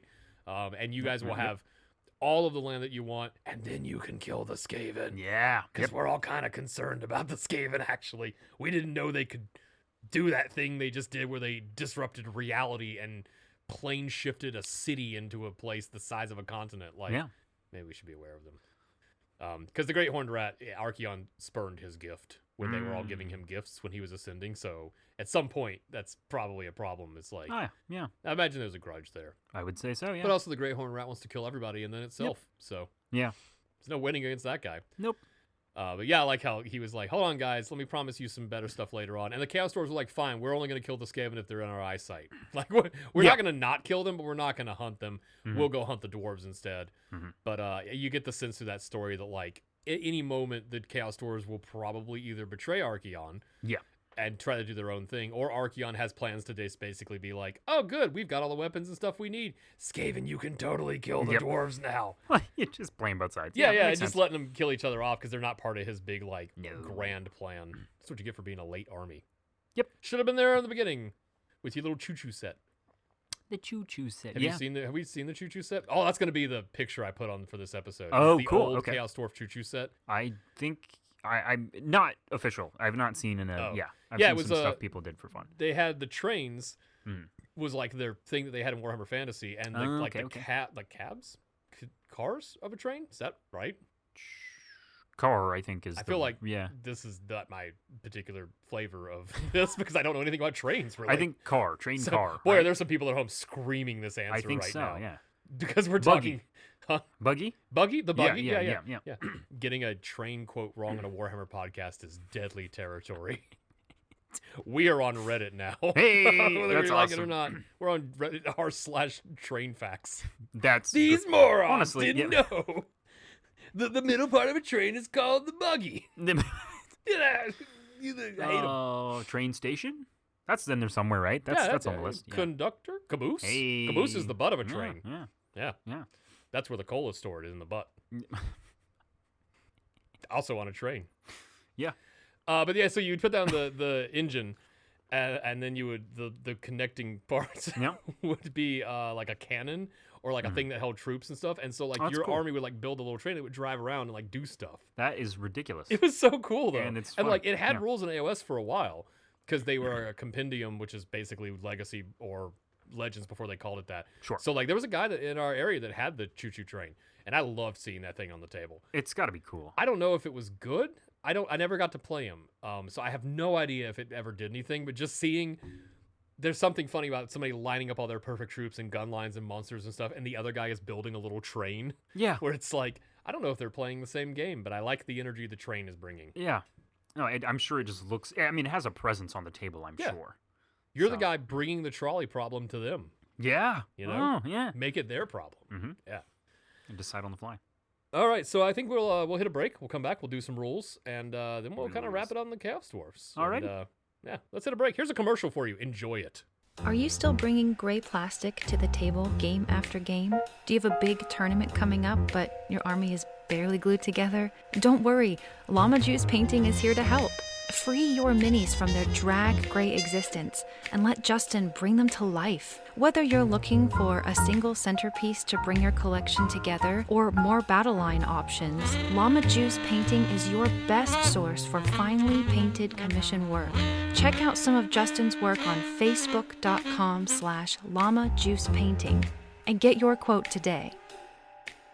And now, I'm recording the show. Sweet. On the show that we're doing. I'm recording. Oh, my mic is like. He's talking to himself again. It's really far away. Is that more or less sad than the story you just told me before we?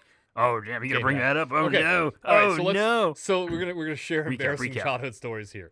So I'll share mine, and then you can share yours, or do you want to share yours first? Of embarrassing only child stories. A self-discovery of a young man. I'm trying to. I don't know how to set it up. Well, so we were talking about playing with toys. Yeah, so yeah. This came out of an actual valid conversation where we were talking about the difference of people that play like Warhammer, they get really into like the mechanics and the concept, the game itself mechanically as a game, and then the people that I think we're kind of both similar on, where we were taking two action figures and smashing them together and building a thing so Batman could jump off and fight the Ninja Turtles. Yeah, and that's translated to this, and sometimes the rules almost feel like they're getting in the way a little bit. And like, where's the breakdown between the rules getting out of the way enough to be fun, but still being engaging enough that you're not just going imagination mode on the stuff. So that was the discussion we were having. And I dare say that's a good discussion to have later on with maybe we're not on that show and smarter people than us are. Hey, maybe. They take that concept and they run with it. We hand that off to intellectuals and go. I hand that off to intellectuals. Yeah. It's a good name for another podcast. Yeah. That is, again, that's a lot of hand words. That off to intellectuals. Let's just call 3 it, words. let's shorten it. Hand that off to intellectual. Hand that that's off 5. to Hold on. intellectuals. Hold on. What did I just do? What did you just do? You're doing I did a syllable. Oh no, I'm stupid.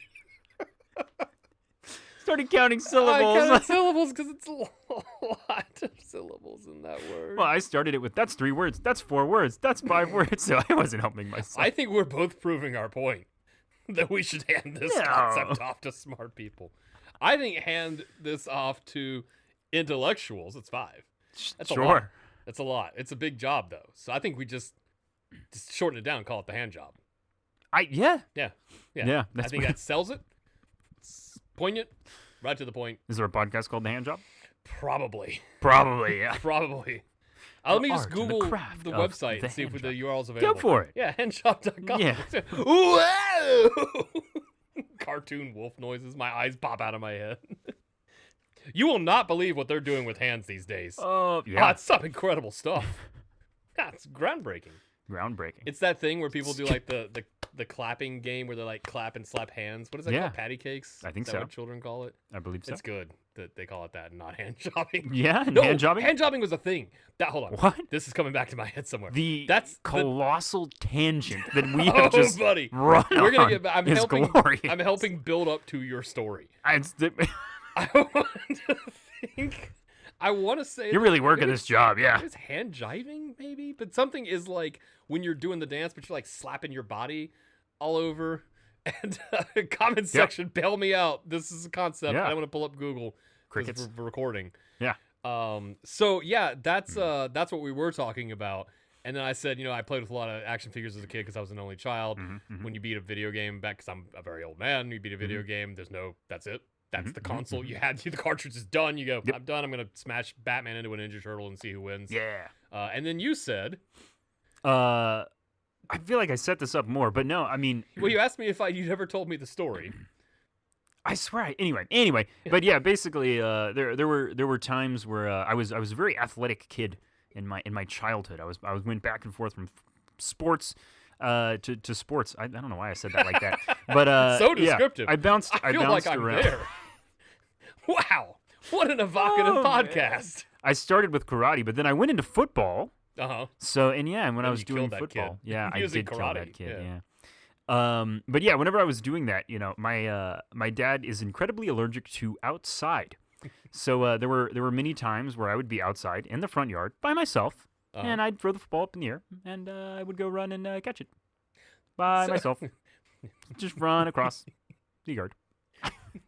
So a couple of questions. Yes. Okay. One, we've decided that everyone driving by you thought they were just like that poor child. Where is his father? I guarantee you, at some point there was a guy and a lady in a car, and they were like, "You should go throw that ball with him," and he's like, "Nah." And it's just like that had to happen. I can't. Nope. Not after we lost Timothy. Oh, it's too fresh. Oh no, Martha. It's too fresh. They're looking for him right then. That's why it's too fresh. They got to find Timothy. So yeah, question number one. Yeah, that looks sad too. Did you say anything when you threw the football? Because here's where it veers into: is this a real sad story? Where did you throw the football up and go, "Oh, Richards goes long for the 40-yard receiver"? There had to have been times in my head narrating where I totally did that. I guarantee you, there were times in my head where I totally did that. Okay, but did probably you not every catch time. It and then go, "Good throw, Dad." I didn't think you were going to bring that part up. I really didn't think. Seen the moment for this dumbass show we do of introspection you just did on that question. Like you looked more serious than I've ever seen you on that. I think I just touched on something. He just bashed his hand against the microphone. Welcome to the BetterHelp podcast. We're accidentally new sponsor, folks. We're uncovering trauma on the Warhammer show. Oh, I can't breathe. I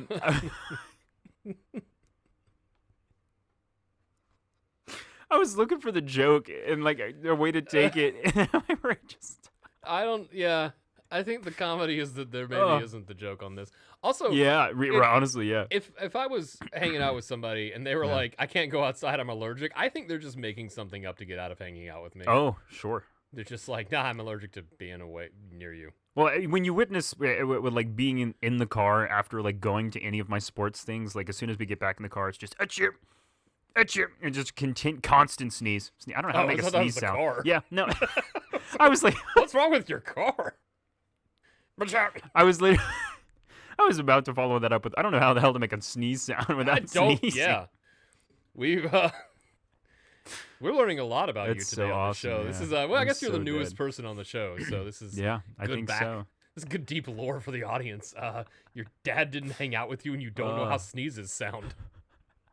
Well, we played games. We played board games that weren't outside. Oh yeah, in the grass. Yeah. That made him sneeze. Playing board games out in the grass is a weird move. That's what I'm saying. We did. Yeah, no, you spent time together. I'm not saying he was absent. I'm saying you helped manage his spreadsheets for Eve. It was an unfortunate side effect of he had 3 monitors and I was on the laptop. So oh, you're like typing away, like helping him out. Yep. He had to get all of his manufacturing off of Mustafar and then off into that Star Wars. But yeah, I think it's a Star Wars. It is Star Wars. Yeah, I was like, it was the first space planet that popped into my head. My dad put me in sports, but then I kept fighting kids. So he took me out. Because I'm not competitive. I have no need to be competitive in my life, and I've never cared about winning. And then they would get mad because I didn't care, and so that would. Hold on, I should specify this. I fought my teammates. Oh no! Because the teammates were like, "Go, you sack of shit," and I was like, "You so what?" Like I gotta sit on the bench because I didn't push the kid over on my team. So I did T-ball. I was the pitcher. Yeah. Uh-oh. Think about that for a second. Yeah. It's T-ball. They made me the pitcher. Yeah. That's how good I was. What did you do? Nothing. I stood there, and one time I got a baseball to the forehead. Yeah. That was it. It's bound to happen. I'm supposed to catch it and throw it, but I didn't want to. How does that not happen more often? I don't know. That's kind of magical. Probably does, but I don't remember it. Valid. Honestly, yeah. What's your earliest memory? I did track and field one year, but the coach only wanted the kids that ran, and I wanted to do javelin. Oh. And then they were like, well, we're not going to give you javelins, but you can pretend because you're not allowed to have javelins. So you have to run up and pretend like you're throwing a javelin to get the methodology correct in the run and the throw. And I was like, this is stupid. And I walked home. It was like 2 miles away from my house. Well, it's track and field. Left. Yeah. Yeah, that's a lot of I got field. some exercise. Yeah. And then basketball for like 6 years because they figured out they could put basketball. me center. And my need to just shove kids around was great because I'd get the rebound, throw elbows, and then hopefully pass it to somebody because I could not shoot worth crap. It's wild that football wasn't an option if you were beating kids up. I think my dad didn't want me to have too many concussions. Like, he wanted me to have just enough concussions. I think it helps. Yeah. Yeah. You gotta rattle the brain a little bit, maybe it's harden your skull. I did like running into stuff with my forehead. A kid stepped on my head one time and they stopped the game. Because he basketball? Yeah, I fell down and he landed on my head with his foot and like I got up because I was fine, but they were like, they stopped the game because they were like, he might have a concussion or something. Well, yeah, hitting the basketball floor, the floor, basketball. Yeah. Oh, floor. it made a big sound too. Donk. It made like a donk, and everybody heard it. And I think my mom was like, we kind of figured you weren't going to be able to do math or colors after that point. Like, we thought that had just it must have been rough. the sense out of you, and I was like, fine. Yeah. It was like me hitting my fireplace. Yeah, that's true. Except I had no lasting damage from that. Yeah. Me neither. No, I hit my head on the fireplace. Yeah. Did you hit your head on your fireplace? I did. You didn't know? Yeah, wow. right. Weird that I knew that. Oh, man. What is this podcast about? Warhammer. Yeah, my sad childhood story is that I used to have a tape recorder. Yeah. And then I would have a boombox, which was the style of the time. You could put stuff in it. So I would play a cassette of a song, and then I would pause it, and then I would be recording on the other cassette, and then I would come in and be like, you just heard Brain Stew by Green Day. Next up is going to be Two Princes by the Spin Doctors. And I would switch the tapes, and I'd hit record, and I would do that, and I'd make my own radio shows for me to listen to. It's kind of cool. It's not. I know. It's really not. That's the kind of thing that you say, and then later on, when they find a body and they you killed someone, they bring up the fact that you made your own radio station, and they're like, yeah, this kid was, something was wrong there. But now I play Warhammer, which is a normal, socially acceptable, adjusted thing. Henry Cavill does it. Can't be that weird. No, it can't be that weird, yeah. No. Yeah, he did, yeah. Superman does it. Superman. And whatever his name is in any other movie he's ever been in. Reloading Arms guy in Mission Impossible. Bad guy with suit number 2. Wolverine for he did seconds. do that. Yeah, he did, yeah. And everyone's favorite gay romance, Deadpool versus Wolverine. Yeah. I thought you meant Henry Cavill was in a gay romance, and I was like, that probably would have blown up the internet at some point. So, yeah. So, what is this show? What are we doing? Faction rules? We're going to talk about I think we're doing, doing, there you go. There's a little bit of whatever that was for you. Right. Some deep Atlanta Warhammer lore that you can take to the bank, or you've skipped through until right now, going, just Yeah. That's kind of a funny jump to do. So let's start with the faction rules real fast. So we're going to go, there's not a lot of stuff in this, so we can go through all of it pretty fast. Okay. So if you're playing Helsmiths, here's your faction rules. Here's what you're going to do. You have math. You got to do some math with this army, and your math is keeping track of your demonic power points, otherwise known as DPPs. So you got to get your demon PPs. So the way this works, and they put the rules in a weird order, so I'm going to explain them to you how a human would write these, basically. So basically, once per turn at the start of your turn. So that's very important. You don't have to hunt for these. That's the part I'm reading. You're doing the battle formations. Okay. All right. Awesome. I was like, where the hell is that? You just sit there and listen. That's fine. Cool. Did you hit your head on a fireplace at any chance? I did. Yeah. It was good. Yeah. That was good. Yeah. Good job. So you harness demonic power. So this is your mechanic that you use to fund this army, and it's kind of a currency system. So at the beginning of your turn, you remove all your demon PPs from all of your friendly units, and then you gain 1 power point for each friendly desolation token on the battlefield. We'll get to those in a second. So then you allocate them to friendly non-Hobgrot units that in your army that are Helsmiths. So like you can't give the Hobgrots special candy; they're not allowed to have it. And each unit can have a maximum of 3, and if you have more than you can allocate, you toss them in the garbage, which if that's happening, you have lost the game, I think, because you should probably always have enough guys to put 7 or 8 out there. Like, I don't know. The reason is you do this is they power up. The more demonic power points they have, the better they are at doing stuff. So, and you're like, well, how do I get these? This is where it's weirdly out of order in the book, because this is the third thing they list. So, at once per turn army at the start of any turn. So you do this before you do the other one. Yep, I think, because you want to have the thing already marked to get the benefit. So do these in order. Yeah. You pick a terrain feature or objective that does not have a friendly desolation token on it, and it's contested by a friendly Helsmiths unit that's not in combat, and you give it a desolation token. All right, yeah. So, can be kind of challenging mid-game to probably do that on objectives, but like terrain features. Now, here we go. I'm going to bring up my when you play a tournament rant. Yeah. If you're playing a tournament, make sure your tournament provider is making terrain pieces make sense. I've played a lot of tournaments where they make perfect sense and they're balanced, and now in the new handbook and everything, they give you maps on how to do terrain, and it's pretty easy to do.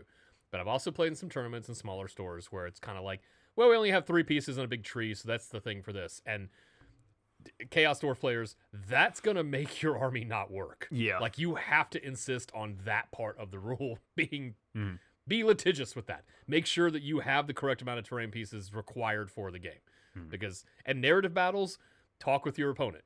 And make sure that if it's a one-sided map, like a Siege the Castle or something, make sure you have enough little rocks to put desolation tokens on. Because otherwise your army will work, but you are paying the points for all of the abilities that they can get with those power points.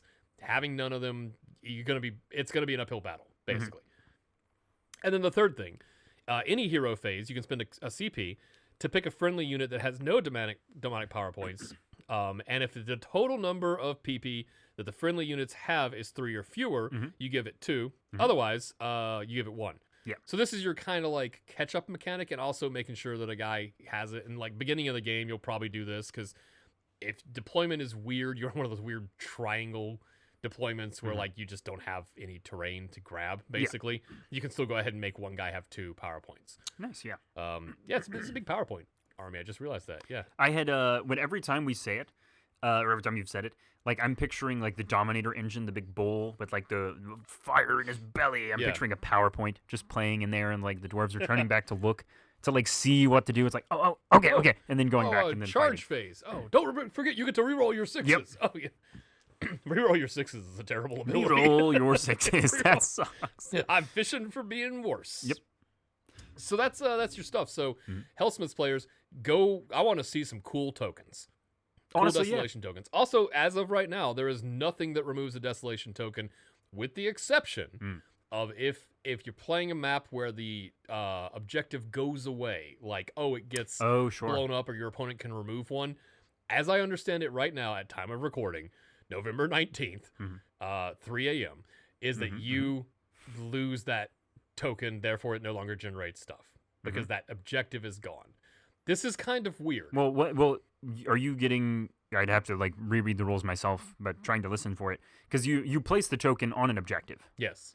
But once you've placed it, does it not continue to do stuff for you? It does, yes. On an objective? But if something removes the objective, the token also goes away. What says it removes the token?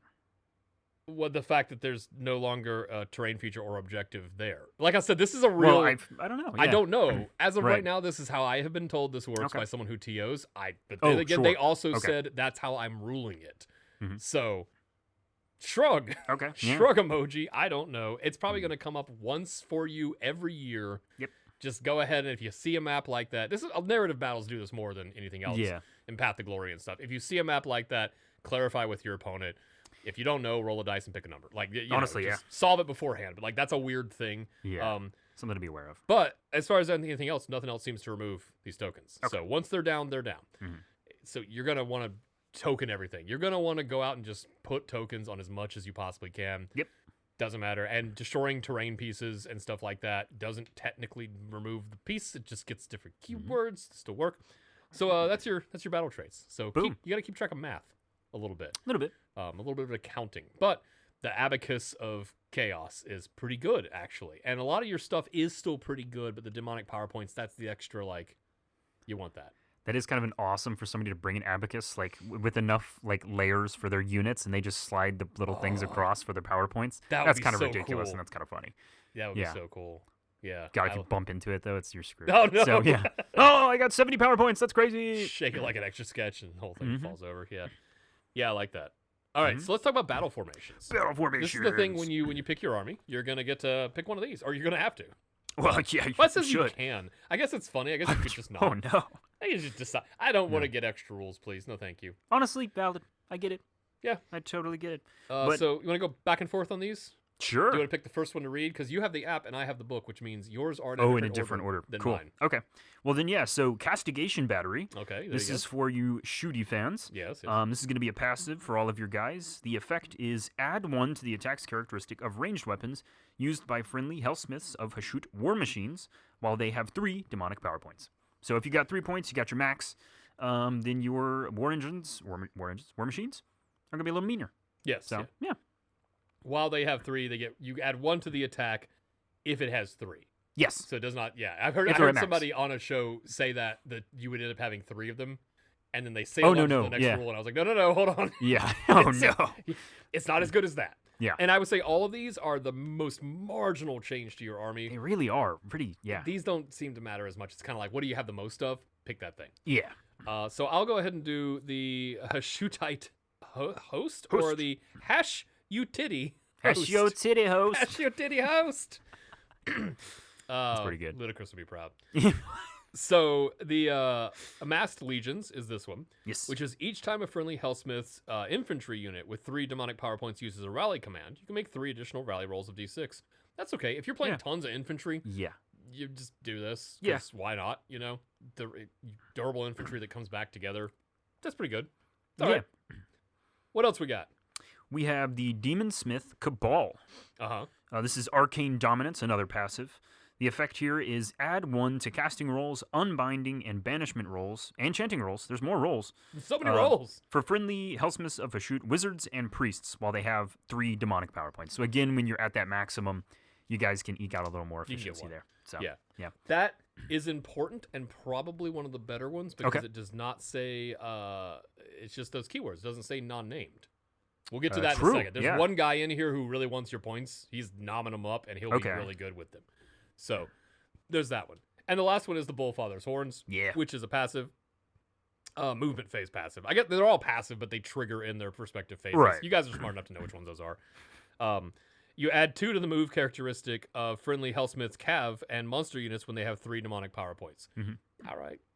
How do we feel about most of the stuff happening on the power points and like when they're at the maximum? Yeah. Because that kind of, I would almost hope for like one thing passive like regularly, and then when you're at 3, then it's even better. Yeah. Because it feels like that's kind of rough. Like for your dudes to get the army passive only when they're at maximum. It's late game passives. This is an army that ramps up. Okay, sure. As it plays, but it has to survive ramping up. I think this is an army that, and we'll get, as we get through the whole rules, if I'm understanding how this plays, and I haven't played it, so I might be completely just talking out of my Helsmith right now. Yeah. But like, you ramp up while staying as much stuff alive as possible. So screening is important because when you're ramped, you're good. You've got a lot of demonic power points. If you have several cannons with 3, you've got your infantry with 3. Like you can really kill, but you have to last long enough to get there. Sure. So it kind of, you have to build to that thing. Your army's pretty durable, but like, these are all kind of like going to come in late game, with the exception, I think, of the Demon Smith Cabal. Because remember, that's when you're probably going to get 1 or 2 for the terrain pieces, maybe 1 for an objective your first turn anyway. And then you can use the CP to get another 1 to 2. So you could just pick one guy and go, he's going to have a +1 to cast no matter what. Like you can kind of target one of these. Is it good? I think there are things you get for free. Yeah, pretty much. That's kind of where they are. Yeah. So next we got heroic traits. Heroic traits would be the next thing. I'll give you a second on the app there. Good. To be pulled up. Which heroic trait do you want to do? You got 3 in here. And by the way, obviously, if you don't know this, these go on your tyrant and overseers, your heroes. So, that makes they sense. get heroic traits. We can jump in here. Yeah, why don't you pick one while I totally don't get up and run and get my phone, which is across the room because I need it for something. Oh, okay, Don't. sure. I'm still here. Yeah. Well, alrighty. So in the for servile, wow, that was a lot of noise. I don't know if that picked up. Table. Yeah. That was not smooth at all. Anyway, go ahead. All right. Tell me about the thing you just said that I heard. If you're running Servile Automaton, then you will declare, pick a friendly Helsmiths of Hashut Automaton unit. What did I just say that to? You'll pick an Automaton unit within this unit's combat range to be the target. And the effect will be for the rest of the battle, the target is this unit's bodyguard, and the following effects apply. While this unit is in combat and its bodyguard is within combat range, its bodyguard has strike first. If the unit is infantry, then it gets a 5-up ward while it's within the combat range of the bodyguard. So you're getting a strike first and a ward. Yes, I think this one, we'll talk about the end. I like that one. Sure. All yeah, right, no, it's nice. Let's go with the Fire You Worms. Fire. Hey, do you like Overwatch? Yeah. Yeah, what if it was worse? Like oh. Yeah, so, because this is not a game we should be really honestly, yeah, it's not. Yeah. So this one is enemy charge phase. Pick a friendly Helsmith unit that is not in combat and is wholly within 12 of this unit, the one that declares it's the hero. Mm-hmm. They can immediately use the shoot ability as if it were your shooting phase. They must target the same enemy unit. The enemy unit must be picked to be the target of the attacks, must have charged this phase. And if you roll a 1 through 5, the attack fails. So it's Overwatch. It's Overwatch, yeah. But you don't, I don't know. That's, it's thematically okay. Yeah. I think there's something there. And it's not a CP. Yeah. Because you can basically do that with a CP for any army. But like, it's all right. This is really unfortunate because the reason I feel like they did this in like 40K whenever everything could Overwatch, it's because of exactly that. Everything on the table can Overwatch. So when you're shooting outside of your shooting phase, you're only hitting on that 6. Yeah. But for this to not be not to be overwatching like constantly, like this really feels bad to be 1 through 5. That's kind of rough. And their shooting units are good, but they're low number of attacks. Yeah, so it's not like you're not doing hitting 40 attacks, anything, where you're like 6s, I'll get 7 or 8, maybe kill a Stormcast. Right. And we got one more. Mm-hmm. We got an eye for weakness. So we will be declaring, pick a visible enemy unit within 18 inches of this unit to be the target. Effect, until the start of your next turn, add 1 to wound rolls for combat attacks made by friendly Helsmiths of Hashut units that target that enemy unit. I like this one. That's pretty good. It's pretty solid. That's just not bad in any scenario. Visible within 18. It's going to be pretty easy to Yeah. look at a guy. That's that guy. That's good. Yeah. And then combat attacks is kind of what you're doing. This only doesn't work if you just only have shooting for some reason. Yeah. But it's pretty good. So the first one though. Yes. So let's talk about that first one real fast. Okay. Servile Automaton. Yeah, getting a bodyguard because the automaton is the bull. Yeah. I guess maybe there'll be more demonic later engine. on, but it's the bull. Yeah. So with the bull, you can put him with the guy that heals the bull. So what you have is a thing where the bull is hitting first, and boy, can that thing hit. Oh my god, the melee one? Yeah. Yeah. It's got a 2-up save. Yeah. And you are keeping the guy behind him safe, who then heals the bull, and then you can kill the bullfight something. Then you rally the guy if he took any hits. Then you heal the bull.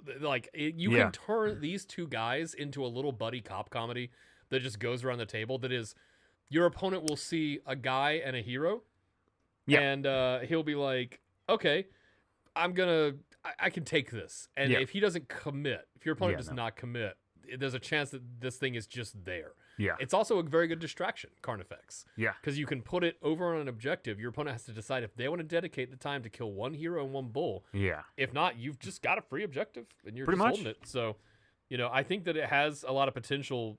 I think this one is the most fun. I don't know. Yeah. The Eye for Weakness is probably the best. Like on a stat line level. Yeah. Plus 1 to wound is solid. It's good. Well, and it's again +1 to wound for any Helsmith units that target that enemy unit. So this isn't one unit. No, it's everybody. Getting +1 on wound. This is everybody that hits that guy getting +1 to wound. So that's really nice. Yeah, not shooting, but still. Well, right. If you've got, I don't know, a guy on a giant bull. Yeah. Then because it's also so he's also getting it. So exactly. Yeah. I do have a question for the Helsmiths of the Servile Automaton. Yeah. The bull, the melee bull, which we'll get to, he can fight twice. and he has strike last for the second one. If he has strike first here, how does that work? So your strike first goes off. All strike firsts go off with the player whose turn it is taking precedent. And then he can't fight until everything else is fought for strike last. So you get both sides of the combat phase, basically. Okay. So if strike first, so because he has strike first, basically what I'm saying is like if he fights and doesn't use, I see. Yeah, so he's gonna get the strike last either way. I gotta go back here and forget stuff. Yeah. Basically, I was trying to see if the strike first cancels out his strike last, and he can just fight again at any point during the phase. I was curious. You would use this when you use the, as I understand it. Once again, I'm not a scholar. No, yeah. I hit my head on a fireplace. Was that you? I can't remember. How many days have we been on this rock? Who are you? But yeah, you would use the first one, which have strike first, and then then the strike last keyword applies. Yeah. So you can't goof him somehow and have that happen again. Right. But that's 2 combats with him. Yep. So yeah, you turn him into just him and his buddy just people doing stuff. You know. Yeah. What's funny too is if you have this run 2 bulls. Yeah, only one's the bodyguard. Yeah. But then your hero is nestled. So you take the 2 bulls. I want you to imagine 2 big spheres, right? And then there's a little guy on top of those 2 big spheres. Okay. And then that's your little guy. Yep. So you keep the little guy hidden between the big bulbous spheres. Yeah. And then like it's hard for your opponent to actually get to him to kill him, and he's healing both of them. Yeah. Yeah. It's mean. Yeah. I like that one. I think that's cool. Once again, the +1 to wound is probably better. Yeah, it's pretty good. Hey, you want to talk about some artifacts? Artifacts. They've got some dark gifts of Hashut. I'll go first this time. All right. Yeah, that's right. I'm doing it. So I'm going to read the Scroll of Petrification. You know what? Let's save that one to last, because boy, is that the one that you got to explain. It's a lot of words. Stuff. Well, it's also already been like clarified and not errata, but I think they have to explain what the heck it's supposed to do. Okay. It makes sense from a... We'll get to it. Okay, sure. Okay, so let's do the Crucible of Spite. All right. So this one, once per battle, give up to 3 demonic power points to the hero. However, you can't allocate any more to the unit for the rest of the battle. Ooh. Okay, but like turn 3 or 4, if he's about to get smashed by a Gargant or something, you ramp him up and do whatever the thing is you want him to do for that turn. Mm-hmm. Okay, that could be good. Yeah, he can't have any more, but like some of their heroes will see, you might only need to do their thing once, and then the rest of your army can kind of take over for that turn. So that's an automatic way to engage your battle trait. If he's a hero, so the casting one. So, Yeah. There you go. It's all right, I guess. It's there. You can talk about the gauntlets? Yeah, so the Gauntlets of Punishment. This is in your shooting phase. Declare a visible enemy unit within 12 inches of this unit to be the target. And you will roll a d3 on a 2-up, inflict an amount of mortal damage on the target equal to the roll. So, like your classic kind of like blast. It's that confusingly written rule. Yeah, it's a little weird, right? You're only ever going to do 3 damage max. It's not a 2 plus on a d6. Yeah, break your brain. Use the d3s like we do when we play, so we don't even have to look at that roll again. It does help. But that's that's just a thing that happens. Mm-hmm. Like, can't go wrong with it. It's extra damage. All right. So why not? It's pretty good. Yeah.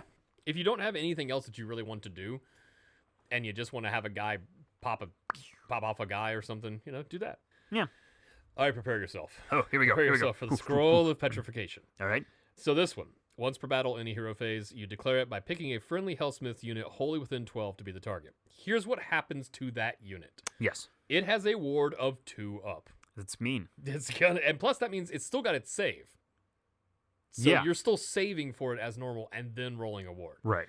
It cannot use non-passive abilities or be picked to be the target of friendly abilities. It also is ignored for the purpose of movement, charging, or setting up on the battlefield. What it does is it turns one of your units into a terrain piece. Turns them to stone. Oh, we didn't even talk about that in the lore part. The fact that these dwarves use magic, which they're not supposed to do that, probably. Yeah. And they start turning to stone despite all the other... They turn to stone and they get weird mutations. Mm-hmm. And then they're like, this is fine. Yeah. And so like the more magic you use, the more you turn to stone until eventually you're just a statue. There's one guy that was just a head, basically talking because his whole body had been stone, but he could still do magic somehow. Yeah. And then some of the dwarves can also use it as ways to turn their enemies into stone as well. Oh, cool. Here's the perfect example of it. Right. So you turn your army, you turn some guys into terrain. Okay. This has the potential to be really funny and confusing and make TOs hate you. Yeah. Because so many things are going to be like, well, what does this do to it? But the goal is you take... I would imagine you would do this on a group of like 20 guys, and you would spread them out on an objective so nobody could get on it. And then as soon as your opponent runs up, you're like, stone form, go! Right. And then your opponent sits there and kills 2 of them and can't get the objective out from under you because they still score. Yeah. They're still scoring. Well, yeah, and they still get to do all their stuff, right? Well, they can't use non-passive abilities, so they can't attack. Oh, right, they can't yeah, shoot. so you can't. They Yeah. stand there. I understand. But they become a terrain. They become a way to make sure if you've got an objective and you have 20 yeah, guys that's on pretty it, solid. your opponent physically can't get anybody in, and they can't kill enough of them to matter. Yeah. You make a roadblock out of a unit, and also you can do this with like Hobgrots. Yeah. Just make a Well, can Hobgrot. you? Yeah. Yeah, friendly Helsmiths unit. That's Oh, them. yeah, if they have the keyword, yeah. That's Because the I whole think book. it's specified Hobgrot, yeah. The whole book is Helsmiths. Wow. So yeah, so if man, you have that's a little lot pack of dudes. 20 Hobgrots that you pay Yeah. 110 point, I don't know what it is. It's Yeah. pretty cheap. And you run them up, and then somebody wants to try to fly and land that giant, Mhm. terrorgeist base or something like that, zombie dragon base in a spot, and you put them there and you make them terrain. It's like, well, you can't get here right now. Yeah. It is. So here's where it starts getting kind of funny. It ignores the target for the purpose of movement, charging, or setting up. Well, so that doesn't exist then, right? Like it said, basically they don't exist. So like, Right. can you set up on them? Because if I'm ignoring them for the purpose of movement, and they don't have the keyword impassable, can I just put my guy on your guys? I think. The logical answer is no. You're not supposed to do that. Yeah, they're going to be. This Yeah. was How did gonna- they errata this? I'm so curious. This was going to have a lot of people fighting about like, Yeah. well, what does this mean? Because like logically, yes, you can't put your model on top of another person's model. Yeah. But I don't know that that's a rule in the book. It feels like it would have to be. Yeah, this But it's one's not on this. Yeah. It's a cool flavor ability. Oh, it's so cool. really cool. It's I'm gonna very cause fights. curious. Yeah, And I like that, too. how frustrating this is to fight around. Yeah. So, and I can also imagine. I guess it's definitely good for you if an enemy is trying to move around you and can't get far enough. Yeah. And you wake up and you're in melee immediately. Like you Yeah. don't have to charge. You don't have to. You're just in fight. So. And you Which- survived a whole turn, Yeah. probably with very few losses. Yeah. 'Cause Dude, you're- yeah. If anything gets through that, that's rough. But it's gonna happen. But. Yeah. Also, here's your Mm-hmm. next question. Ignore the target for the purpose of moving. Can ignore the target for the purpose of movement, charging, or setting up. So you still could charge But it. cannot be set up on the target. So they got that much, but they didn't get that on the third one. Oh wait, does that say that in the app? On the enemy units. Oh yeah. Yeah, the book doesn't say that. Enemy So- units can ignore the target for the purposes of setting up on the battlefield, but cannot be set up on target. Well, On the well. target, yeah. So, feel like I just but they hit my didn't head on include a the thing fireplace. about enemy enemy units can ignore the target's combat range for the purposes of movement and charging. So it doesn't specify it's already been eroded. that you can't, stop on a model, basically. So, yeah. For the movement. Yeah, Like, what? it Yeah. still doesn't say that. Yeah, so, but I guess it's common sense, guys. You're not supposed to do that. well, if it doesn't say it, somebody's going to do it in the tournament. Well, I'm gonna hit him. Yeah, yeah, honestly, yeah. I'm not even playing So- this army. I'm gonna hear it on another table and be Mhm, like, hey, mhm. you know, hold on a second. I'm gonna run down and just go Start fighting, slap in the back of the head. brawling. Stop that. We're playing toys. Oh, good that they've already kind of started to clarify that. Yeah. So my thing is, you can charge it. This is the clarification for people because it says you can ignore the purpose of movement, charging, or setting up. But if you want to charge it and try to kill it, you can still do that. It doesn't become unchargeable. Oh, sure. Yeah. So like you can get in still there. use it to charge it. And if you got something like power through or somebody that fights and then moves again, you can still use it to get around. So Okay. Helsmiths players, be careful. They can still kill it if they have just enough gas in the tank. But Beating a two-up war is is pretty hard to well. kill. I guess here's the thing: if you ignore wards, though, Very few things in AOS. do yeah. that. Okay, Although there's sure. a couple of things that turn off wards. Okay, Which is yeah. pretty funny. That would You suck. turn to stone and somebody's like, on a 2-up, I ignore your ward. Cool. And then they just beat up your stone guys. 'cause That they're sucks for you, You yeah. just push them over. You can't do nothing. Yeah, I think guess you they're really are. Yeah. stout, so you can't really push them that much. Yeah. But Yeah. mess with them, draw on them. Oh, that's pretty good. Yeah. Yeah. Hey, you want to talk about magic? Let's talk magic. You want to spell lore? Yeah. Go ahead. Spell lore. W. Sorry, Oh, you shoot. disappointed your family. Oh, yeah. Damn it. Your dad's watching through Skype. He can't come outside. I'll go outside again. Go outside and play sports again. That's your punishment. Dad, I want to play EVE Online. No, I gotta play sports. you undersold my beryllium contact. I hope it's probably in there somewhere. All right, spell lores. Yeah, pick one. Go for it. We got molten metal. Hell yeah. So- It was metal, Yeah. not a cat falling. For 8, pick a friendly Helsmiths of Hashut wizard to cast the spell, and pick a visible enemy unit within 18 inches to be the target. And then make a casting roll of 2d6. Again, looking for 8 there. Roll a number of dice equal to the unmodified casting roll. Inflict 1 mortal damage on the target for each roll that equals or exceeds the target's save characteristic. All right. My Stormcast sphincter just clinched. Yeah. My 3-up save across my army just went, oh. Yeah. Yeah. So that's a negative for having. Yeah. That's really cool. That's nice. That's an mean. 8. Oh. Yeah. That's a big one. But you can get a +1 with 3 points. And as we're about to get there's another guy that can get another +1. Right. So that's really mean. Yeah. That's fun, too. That's really flavorful. Do that on Annihilators who have a 2-up save. Yeah. Or someone else's bull mech. Yep. Just melting it. That's pretty cool. That's awesome. But also, you're going up against, like, Skaven or Slanesh. It's like, oh, man, what am I going to melt? Right. Oh, my nipple rings. Yeah. That's the Skaven. Yeah, it is. Yeah. My 6 nipple rings. That's out there somewhere. So let's talk about Hateful Fractures next. All right. Casting on a 6, usual 2d6, pick a visible unit within 18.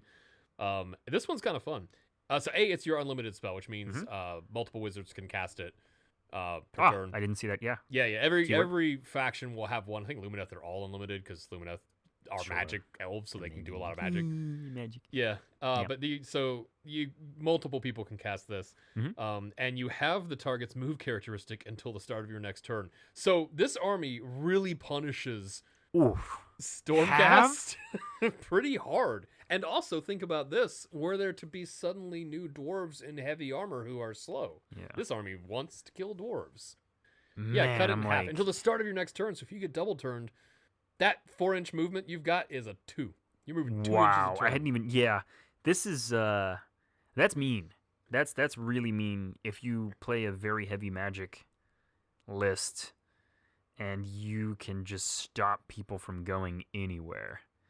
Yeah. Wow. That's mean. That's pretty mean.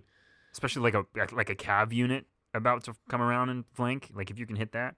I guess it is 18 inches, so you'd have to get there early to try to get this off. So, but it's a 6, so yeah, that's wow. Yeah. Okay, that's good. I mean, it's getting it on a 6. Plus, you might be able to have like 1 or 2 points. So you might be able to get it off on a 5 or even a 4. Right. Oof. It's pretty good. Why not? You know. Yeah. So yeah, want to take the last one? Yeah. So we have the Ashen Smog. Pick a friendly Helsmiths of Hashut wizard to cast this spell. Pick a visible terrain feature within 18 inches that has a friendly desolation token to be the target. Then make a casting roll of 2d6, looking for a 7. That terrain feature has the obscuring ability, and that's in terrain 1.2, until the start of your next turn. Then roll a d3. Yeah, there we go. I messed up the next word. Then roll a d3 for each enemy unit contesting the target terrain feature. On a 2-up, inflict an amount of damage equal to the roll on that unit. And so this is another way of getting that extra damage out. Yes. And then around the terrain. You can't shoot through it. Right. So that's nice. Is it? What's this army have a lot of? Oh, if you're putting it on the terrain feature to the start of your next turn. Well, the start of your next turn. Yeah. So, but this is the hero phase, yeah. So what is this? What's this army got a lot of? A lot of shooting. What do you maybe don't want to do? Well, I guess if you're... It has a place, but it is kind of funny. It is a little... If you're not careful, you will bork yourself over with this one. Do the artillery have indirect? No, that's not a thing. Is that not a... Well, Lumineth had it, I think, on a guy. Do they have everything, I guess? Kind of, yeah. They got a little bit of everything. I think Stormcast also have it on something where it's like pick a point on the battlefield, so that technically is... Weirdly, my stupid wagon Lumineth thing that I use in cities just shoots a straight line. Oh, sure, yeah. It's a beam, Maybe pick a visible point. I don't know. Anyway, the point is some stuff can ignore, but obscuring doesn't block visibility. It does, yeah. Oh, it does? That's what it does. Yeah. Obscuring means you can't see the guy. I thought it just meant it was like smoke in 40K. I think is if you are getting shelled pretty hard, yeah, or you're up against a real shooting army like KO, that's my thought, yeah. Or they've parked 15 units on an objective somehow, and you're just like, everybody gets a damage, we just won't shoot you. Yeah. But also, if they're within an inch of the obscuring, you can't shoot them, but also they can't shoot out. So maybe if they're trying to hide, hey, here's a use of it I actually just thought of. Sylvaneth, if they're hiding in the woods, set the woods on fire. They can't shoot out. I believe, unless they have a special rule, which they might. I don't know. Much about Sylvaneth. Countering on, using it on enemy terrain, like while they're, getting them to move out. That's kind of what it's for, but I'll be honest, that's the least good one. No, these other ones look more fun. Having it around is nice. It's there if you need it. It's an option. That's why we got options.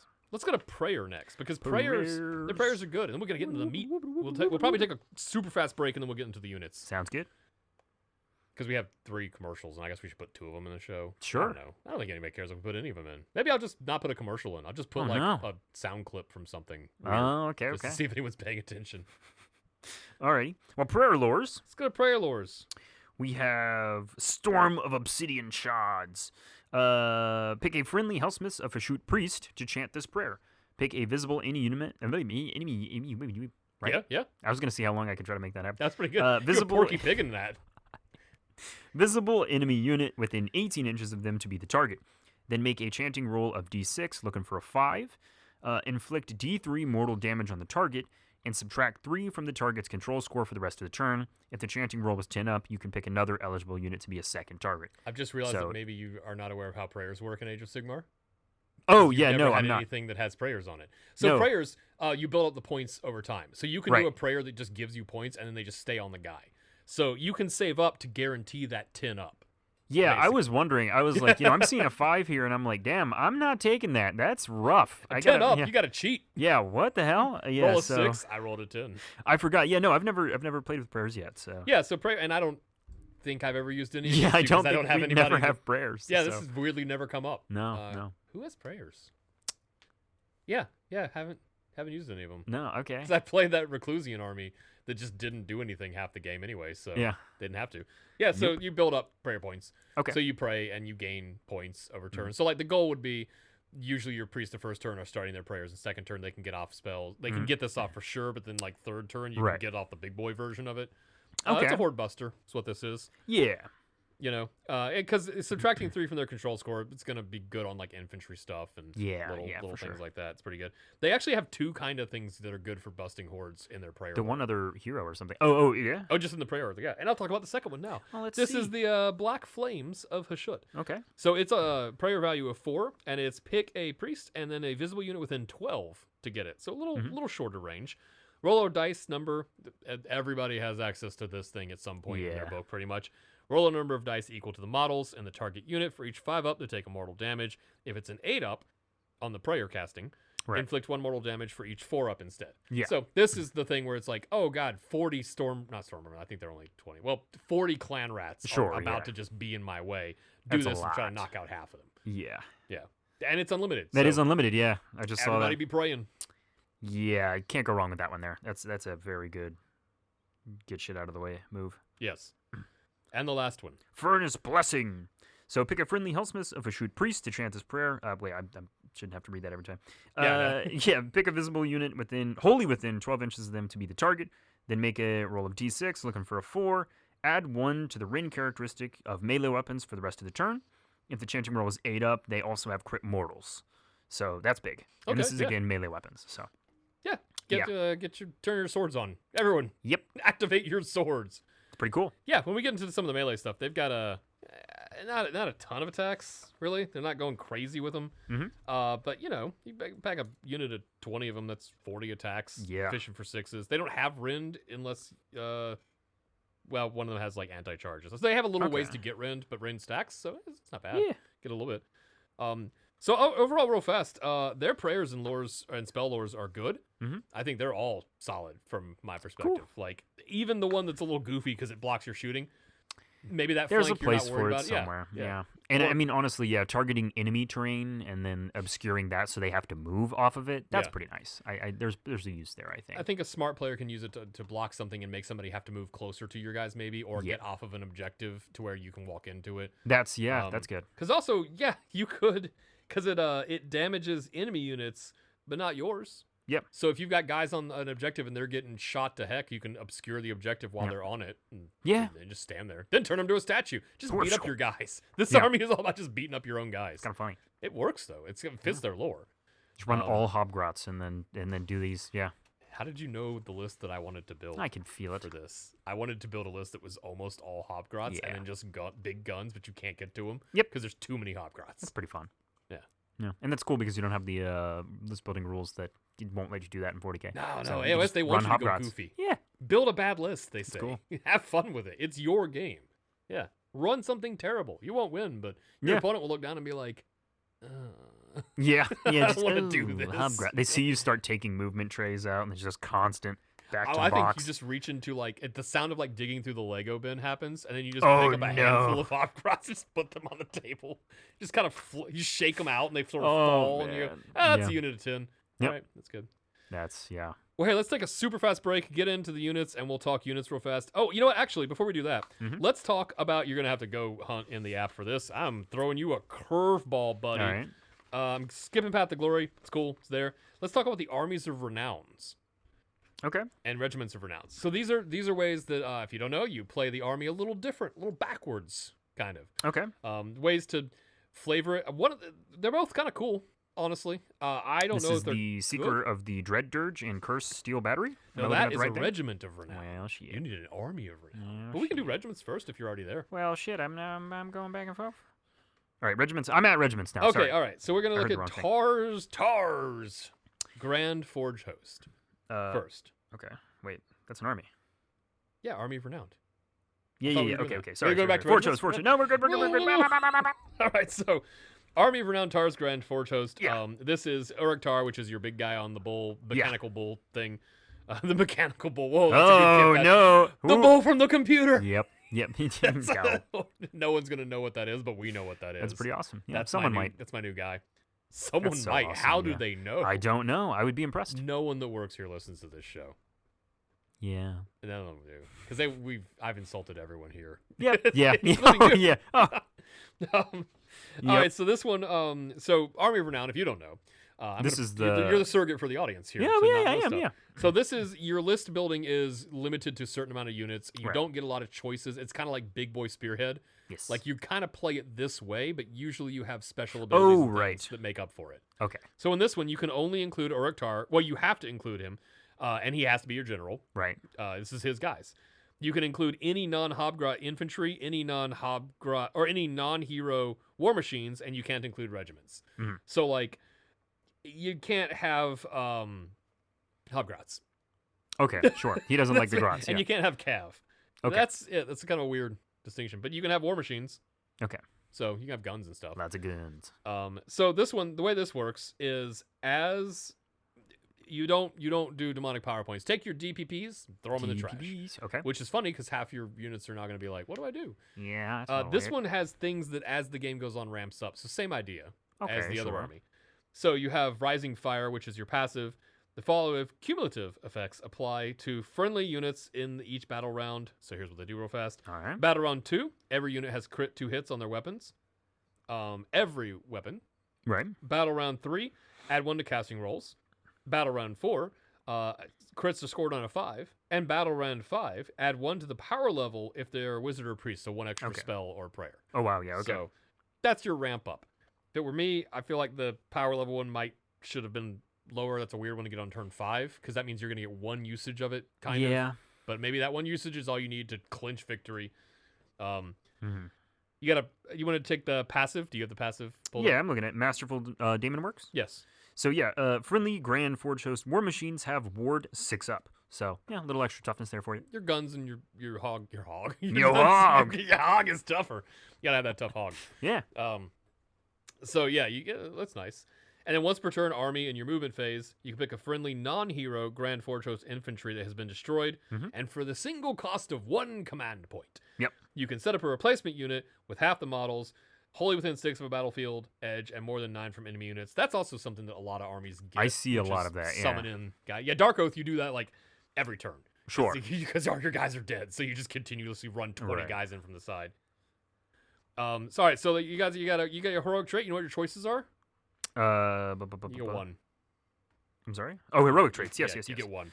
Yeah. Check this out. Ruthless Overseer. Oh, it's misspelled in the app. Is it really? Yeah, it is. Yeah, it is misspelled in the app. What's it say? Overesser. Overesser? Overesser. That's its new name now.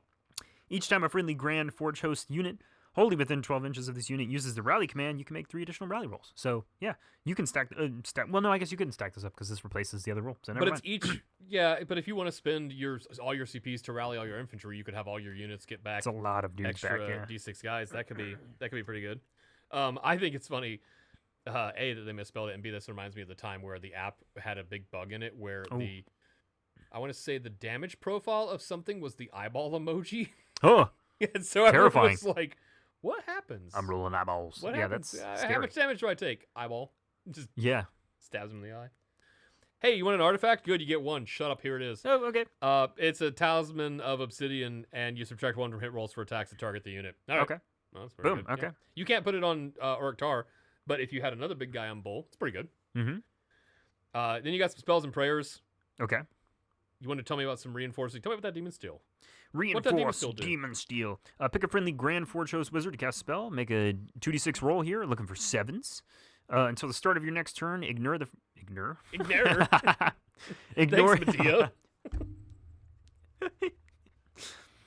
Ignore the first damage point. Our Australian audience thinks you're trying to say no right now. Right.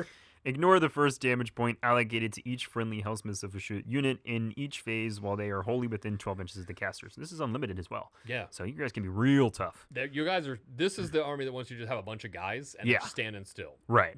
But you don't get to turn them to stone, which makes me sad. That's kind of sad. That's kind of sad. That's my favorite flavor spell I've seen. It's that's so good. Awesome. Yeah. Shackling Curse is the other one you get, which is on a 6.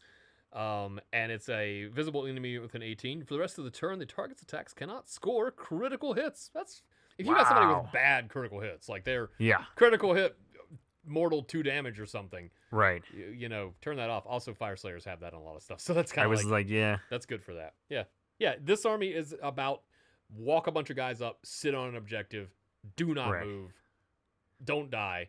That's kind of fun. Yeah. Maybe do some damage back, but who cares? Yeah. You're standing there. Just be tough. And 2 prayers. Which one do you want? So I'm looking at Lava Storm.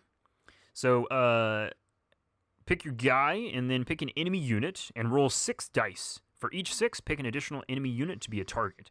Then make a chanting roll of d6. You're looking for a 5 here. Inflict d3 mortal on each target. If the chanting roll is 7 up, instead roll 6 dice, and then roll an amount of dice equal to the chanting roll. Yeah, so instead of 6, you could get... If the chanting roll is 7 up, so I guess if you save this up for like 4 turns... Yeah. You could just throw... Oh, I'm seeing. Yeah, you're getting a lot of D3s there, and you're really throwing out some heat. You can't pick the same target, but you can just be like... Beep, beep, beep, beep, beep, yeah, and you're throwing out a lot of heat there. Yeah. Because it's Lava Storm. Yeah, you see what I did there? Nice. Okay. Nice. Have a Grasp of Stone. It's the other one. It's on a 4. It's a prayer. Yes. You pick a visible enemy with an 18. Subtract 1 from attacks of that target's melee weapons, and if you got an 8 up on the prayer, you get strike last. Oof. So, yeah, once again, this army just wants to shut you down. Yeah. Just don't stop it. Stop hitting me. Stop doing damage. My guys are coming back. I'm going to win by attrition. Just too many dudes on the table. Too many dudes. Sounds fun. But it is a cool path, yeah. Is it good? I don't know. I don't know. I don't have the tactical brain to tell you if it's better than the other way to do this. Not having Cav seems rough for this army because it's very slow, but also if you don't have to worry about going up and tagging objectives, maybe you don't care about Cav. I don't know, yeah. And the last one is Ziggurat Stampede. This one is your roster options. Demon Smith on Taurus. Okay. Any Cav units. Any Automaton units. Okay. That's it. That's the entire. That's what okay, cool. That's your army is gonna be bull guys, guy on bull, and machine that look like bull. This army is bull. Yeah, bull army. The beefy. Is that what you said? Yeah, I said it's beef. Yeah, that's nice. Yeah, 2 in a row. Hey, this guy, he's killing it. All right, so let's go through these. So yeah, this army is. I think I would play like this because I think this might not be very good. Yeah. Okay. But I think it's funny. So it kind of loops back over. It's the reason when you got my Beast of Chaos, there were so many Thunderscorn guys. There's a lot of those guys, yeah. Because I kind of like the sillier way to do stuff, which is like, what if I just had a bunch of Dragon Ogres? Sure. Just ran around and did Dragon Ogre stuff. They're big. They're mean, too. Yeah, they're mean. Are they good? Not great. Kind of expensive, but they're fun. They are expensive, yeah. So, as your battle traits, you can let the realms tremble. Oh. You add X to charge rolls for friendly Ziggurat Stampede units, where X is the number of friendly Ziggurat Stampede units that have already charged this phase. Yeah. That's, not bad, I guess, but, So... How many units are you going to be running, though? Funny of you to ask that, as I very quickly the app's take. It's like, okay, as I very quickly pull up the fact that I built a list for this, because I had that same question. Right. Which was is this ever going to be... 3? Useful Is in your a way? max? What did I call this army? I mean, I guess if you ran all the cav, I mean, you could. I called this army in my app bullshit. Yeah. All right, so here you go. So if you have a Demon Smith on Taurus, which is the only hero you're allowed to have, Right. is a 320-point hero. So he eats a Youch. huge chunk of your army.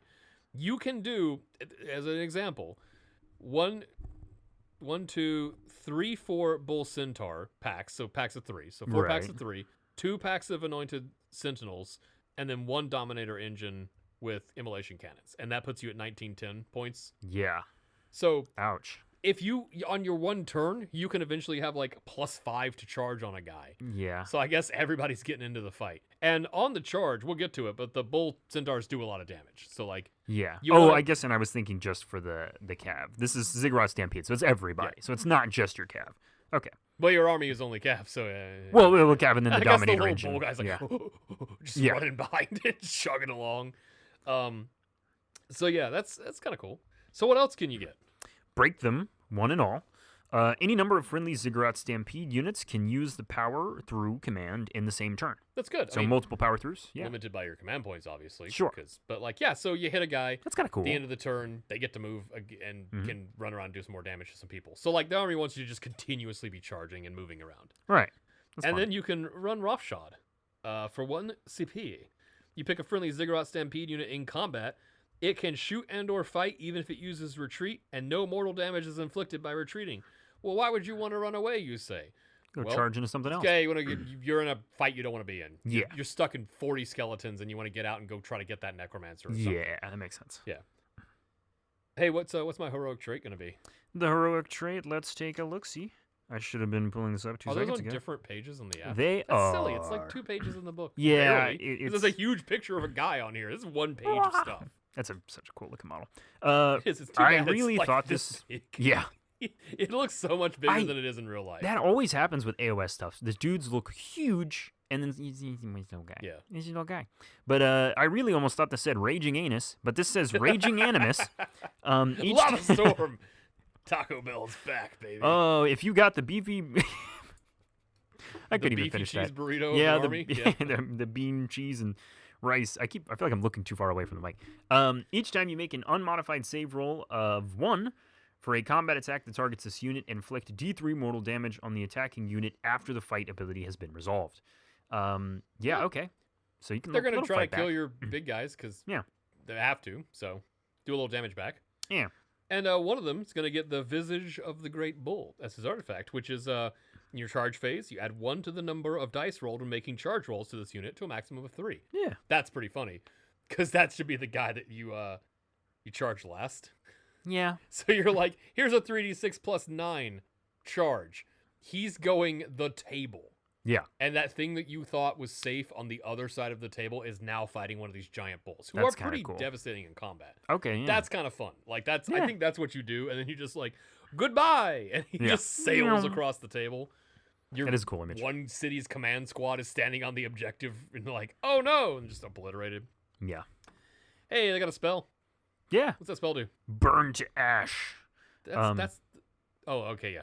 Am I crazy? No, they're all out of order. I was like, oh, that's not even the I'm sorry. Order. No, you're good. Pick a friendly, your caster, pick a terrain feature within 18 inches of them to be the target, then make a casting roll of 2d6. If the target has a health characteristic, inflict 2/3 mortal damage on it. Then, if the target was not destroyed or does not have a health characteristic, the target gains the obscuring terrain ability for the rest of battle. If the target is faction terrain until the start of your next turn, abilities on that terrain feature's war scroll have no effect. That is entirely different than the book. I am so confused. What? Do you want to hear my version from the book? Yeah. Okay, spoilers. Apparently, this is entirely different now. Okay. Because this spell didn't work, and I was hoping... I was wondering what was going to be changed. Oh, sure. I'm sorry that I spelled that. No, that's good. Yeah. No, okay. So it used to be cast on 8. Okay. It is casting on 8. I apologize. Yeah. 2d6 casting on normal stuff. Pick a terrain feature with 18. That's all the same, I believe. Okay. If it has a health characteristic, 2d3 mortal damage. Mm-hmm. Is that the same? Yes. Then, if the target was not destroyed or does not have a health characteristic, it's the next line. What do you have? For me? Yeah. So I this stuff is the target gains obscuring for the rest of the battle, And I got that too. Yeah. Okay, if the target is faction terrain, Oh, no. keyword, until the start of your next turn, abilities on that terrain features War Scroll have no effect. That's good and functional. That's you know awesome. what it used to do? What's that? Give the target a desolation token. Now, Ryan, I want to ask you a question. Where in here does it say you generate DPP? Yeah. Battle trait. I mean, yeah, it's yeah. You don't get that, For though. wait, no, for this one it doesn't do that. So you would just put a desolation token on a thing, and then it would sit there. Someone and it completely would literally forgot. do nothing. That's hilarious. I think it was meant to give some way, because your guys, they need the DPPs. Yeah. But yeah, if you're not, I love that. I love when a really glaring error sneaks through, and it's like, this doesn't work. But it's good to know that they fixed it. Now it's actually that's pretty crazy whoops. That must have been such a last minute shift to like pull all of this in a certain direction and separate it. Because there are rumors that the armies of renown, because some of them have swung so hard at the fences that they have to be nerfed immediately. Because someone looks at it and goes, "Jesus, why would you let this be a thing that can happen?" Yeah. So I don't know if these are like they sneak in at the end, or I don't know. I don't know how this works in terms of the development process, but they always tend to be a little Wild West. Yeah. And this one is the funny. Usually their Wild West is, and they're not that great. Yeah, or they're mediocre. I am always super curious of like how the game design works for GW stuff. Like I'm just super curious, like the pipeline. At what point do you talk about like all of the facets? Like when do you guys talk about each thing?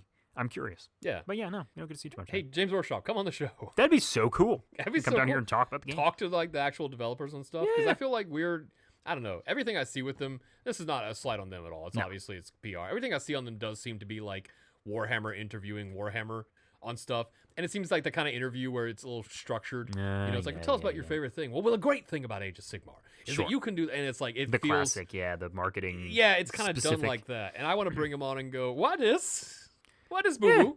Well, boo-boos happen. Yeah. And that's okay. Dude, I'm not mad about it. But it is fun to talk about I thought it was really funny. I couldn't wait. I was going to, if I played this army, I was going to try to put desolation tokens on everything. And then just do it, Yeah, don't do anything. Just have them. Yeah. Make big obnoxious tokens to put on it. God, so just being a nuisance. But now turning off a terrain feature, that's pretty good. That's good. Because if it's, it's very faction good. Terrain range from pretty much useless to almost essential to how the army needs to be played. So like, most of them I would say are probably okay, and you're not losing a lot if it loses its rules abilities. Like, oh, I can't do my extra spell, or oh, I can't do my extra damage. But then some of them are like, that kind of depended on the teleporta-potty this turn to do this thing. So. That could be huge, yeah. That could be really decisive if you've got the brain for it, for picking the right stuff at the right moment. I got the brain for Searing Detonation. Yeah, let's see if this one's any different. It shouldn't be. Cast on a 6, and I pick a wizard to cast it. Pick an enemy, use it in combat with the wizard, but that's okay because your wizard is the guy on the bottom of the page here, who's the giant bull man. Yeah, he's in combat. He's in combat. D3 for each target in combat. On a 2-up, they take that much damage. All right, it's the same over here. It's unlimited. Yep. So your bulls are in combat. Have them slap everybody around. Yeah. And then can I set my swords on fire? Flaming weapons, you sure Whoa! can. You pick your wizard and then pick a visible friendly stampede unit wholly within 12 inches of them to be the target, and then make a casting roll of 2d6 looking for a 7. Add 1 to the Ren characteristic of the target's melee weapons until the start of your next turn. So the fire makes it cut better. It may, make them butter. So basically it's the thing that they had on the other thing. They just get that too. That's cool. I mean, yeah. Nothing cuts through guys like a hot knife through guys. Yep. Stuff. Yeah. Hey, I want to talk about the regiments around real fast, and then we'll take that long aforementioned break, and then we'll talk about the units, and then we'll go home. Regiments over now. There's 2. Yep, I see. So this is, you can add this in to multiple armies, aka all Chaos armies can bring these guys in because they're mercenaries. Right, so, that makes sense. Kind of cool. I was a little sad because there's some armies that have regiments that can be brought into armies that are cross-faction. My favorite being the Christmas Nurgling one, where you can put it in any army that has guys and Nurglings pop out of them, and then, oh my god, there's Nurglings, and that's kind of fun. You don't really get to control them. It's just, there's Nurglings here. It's ridiculous. But because these guys are mercenaries, I was kind of hoping that, like, they're not going to work with Stormcast, probably. No. But, like, cities, things are bad out here on the frontier. Maybe we do need to hire a couple of these guys to help out, Like, never know. Maybe we'll get that for Christmas. Oh, we haven't got the Christmas release of regiments and stuff. Oh, sure. Remember last year, it was like, here's 40 cool things to play with. I thought they did. I don't know. Maybe I'm crazy. I haven't seen it as of today. As of recording today, November 19th. Well, you would know for sure. 1947. Yeah. I haven't seen them. Okay. But, so Cursed Steel Battery is the first one. Okay. You get 2 cannons, one of each flavor, and you get a Demon Smith. And this one has the Demon Smith has a spell on a cast on a 7 that you can ignore damage points allocated to each unit when they're wholly within 12 of the caster. Good, because if someone's trying to shoot you, it helps. And in your shooting phase for 1 CP, you can basically treat them. Okay, here's what it does. If neither War Machine unit in this regiment has used any shoot abilities this turn, you pick an enemy unit to be the target. While the enemy unit is on the battlefield, the War Machine units can only pick that target, but they each are treated as if they have 3 demonic power points. Okay. So you can use it without any command points being spent the first time you use this ability. So the first turn, basically, you use it, you get it. And then if you want to use it the next turn, you have to spend a CP to do it. Well, this is very nice if you're running the doodad. I forget which doodad it was, but it's boosting your arty on the battle trait, basically. Like if you're picking that runs with the artillery. Well, so your regiment of renown of your Helsmiths can't be in a Helsmiths army. It has to be in someone else's army. I forgot that's yep. But what this is good at is, let's say you're playing a Khorne army and you've got all your guys in melee, and then this thing is just blasting at people from a distance. Yeah, like it's a way for armies that don't have range, aka a lot of Chaos armies that aren't Slaanesh. I guess Tzeentch has decent range too. Okay, yeah. It's weird. Tzeentch has like magic range, but it still has. I guess they got shooting attacks. Yeah. But if you're playing like Nurgle, your range is pretty limited. Might be nice to have this thing while you trundle up the battlefield. That one seems pretty cool. No, it's cool. And then you got the Seeker of the Dread Dirge, which is hey, look, it's those 2 guys that I was talking about. Oh, yeah, right. The bloody yeah. cop thing. So this one, you get an Ashen Elder and a Dominator. So tell me about the Dirge of Desolation. What's that prayer do? Yeah, so Dirge of Desolation, you're picking the Ashen Elder, and then pick a terrain feature on the battlefield to be the target. Then make a chanting roll of d6, looking for a 6 here. Roll a d3 for each enemy unit contesting the target. On a 2-up, inflict an amount of mortal damage on the enemy unit equal to the roll. If the chanting roll is 12 up, you can pick another terrain feature to be a second target. So you're just doing damage on a Yeah, but did you see the cool thing about this when it says declare? What's the range on picking that terrain feature? Yeah, you're just picking something on the field. Yeah. You just look at a thing and go, those guys take damage. And if you did a 10-up, you go, also those guys take damage. That's nice. That's pretty cool. Yeah, is it great? I don't know, but it seems fun. It's a little extra damage. If something snuck into the corner that you shot, yeah, or something that you're fighting and it's trying to run away, and then you can just be like, bloop. Yeah. You're fighting once again. You're playing as Khorne. Yeah. You're Sylvaneth cowards or hiding in the trees shooting. Well, you bonk them a little bit, shake them out of the trees. Yeah. He's also got the all-consuming search because these guys are on. Basically, they're hunting for scraps. Yeah. And so this is him and his buddy doing a little treasure hunt thing. This one has a little story to it, actually. Oh, that's kind of cute. So this one, at the end of any turn, you pick the Elder in the regiment. Pick an objective or place of power they're contesting. If it has a friendly desolation... Is this different in the book? Yeah, it is, Yeah. I just found another one! That's 2, baby! A second desolation token error has hit the book. I repeat. So... Yeah, here, you want me to read it for the update? Okay. Take over. It's obvious. The rest of it's going to be wrong because it depends on that, and I just caught that. Yeah, all-consuming search. So pick the Ashen Elder, then pick an pick an objective or place of power that they are contesting, and that unit has not been picked to be the target of this battle to be the target. Wow, that was a lot of back and forth. So yeah, you can't pick them twice, but you're picking an objective or place of power. If you do, roll 6 dice for each 5-up. Give this unit 1 ritual point. So he's just going to be better at doing his stuff. Okay, so that's exactly what it already does. But you're just not picking the for the PP. Yeah, hold on. Oh, my brain is hurting. Then pick an objective or place of power that they are contesting if the objective or place of power has a friendly desolation token. Oh, so before you could only pick them if they had desolation tokens. No. It's in the book. So you could only pick it if it had a desolation token and had not been picked, but he has to be in an army that can't generate desolation. Games Workshop. It really seems like there was a turnaround at the end where they were like, don't give the regiments and stuff the DPP. or they forgot, like they got to that at the very end and they forgot that they are not going to have the DPP, and they were just making like, oh, well, this makes sense. Everyone's like, yeah, this makes sense. But I'm like, that's what makes me wonder about how the stuff flows. Like, do they have QA and like, everyone checks this before it goes out, or like, how's that work? Here's a debate. When did the DPP thing get settled on? Because I wonder if at some point Desolation tokens. Oh, if it's a separate. If the token had its own rule that was like, Desolation tokens have a rule, and the keyword, the thing that you gave that gains this rule. Yeah. So any army can get a Desolation token, and it generates the DPP, and then you can allocate it. And then they've rolled it back to just be this army. Yeah. And it's a core rule, and then it's interesting. Yeah. When did that happen? It's curious. Yeah. What did it do? Well, hey, you want to take a super fast break? My booty hurts. I would appreciate it. Let's take a booty break. A booty break, and come back, and we're going to talk about the 6 or 7 guys in this book. Yep. Go. Gigabytes Cafe in Marietta, Georgia is your one-stop shop for everything you need for your favorite hobby or fandom. Gigabytes carries a wide selection of miniature lines including Games Workshop, Reaper, and WizKids, not to mention all the terrain, paints, and hobby supplies you need to supplement your tabletop games. Not a wargamer?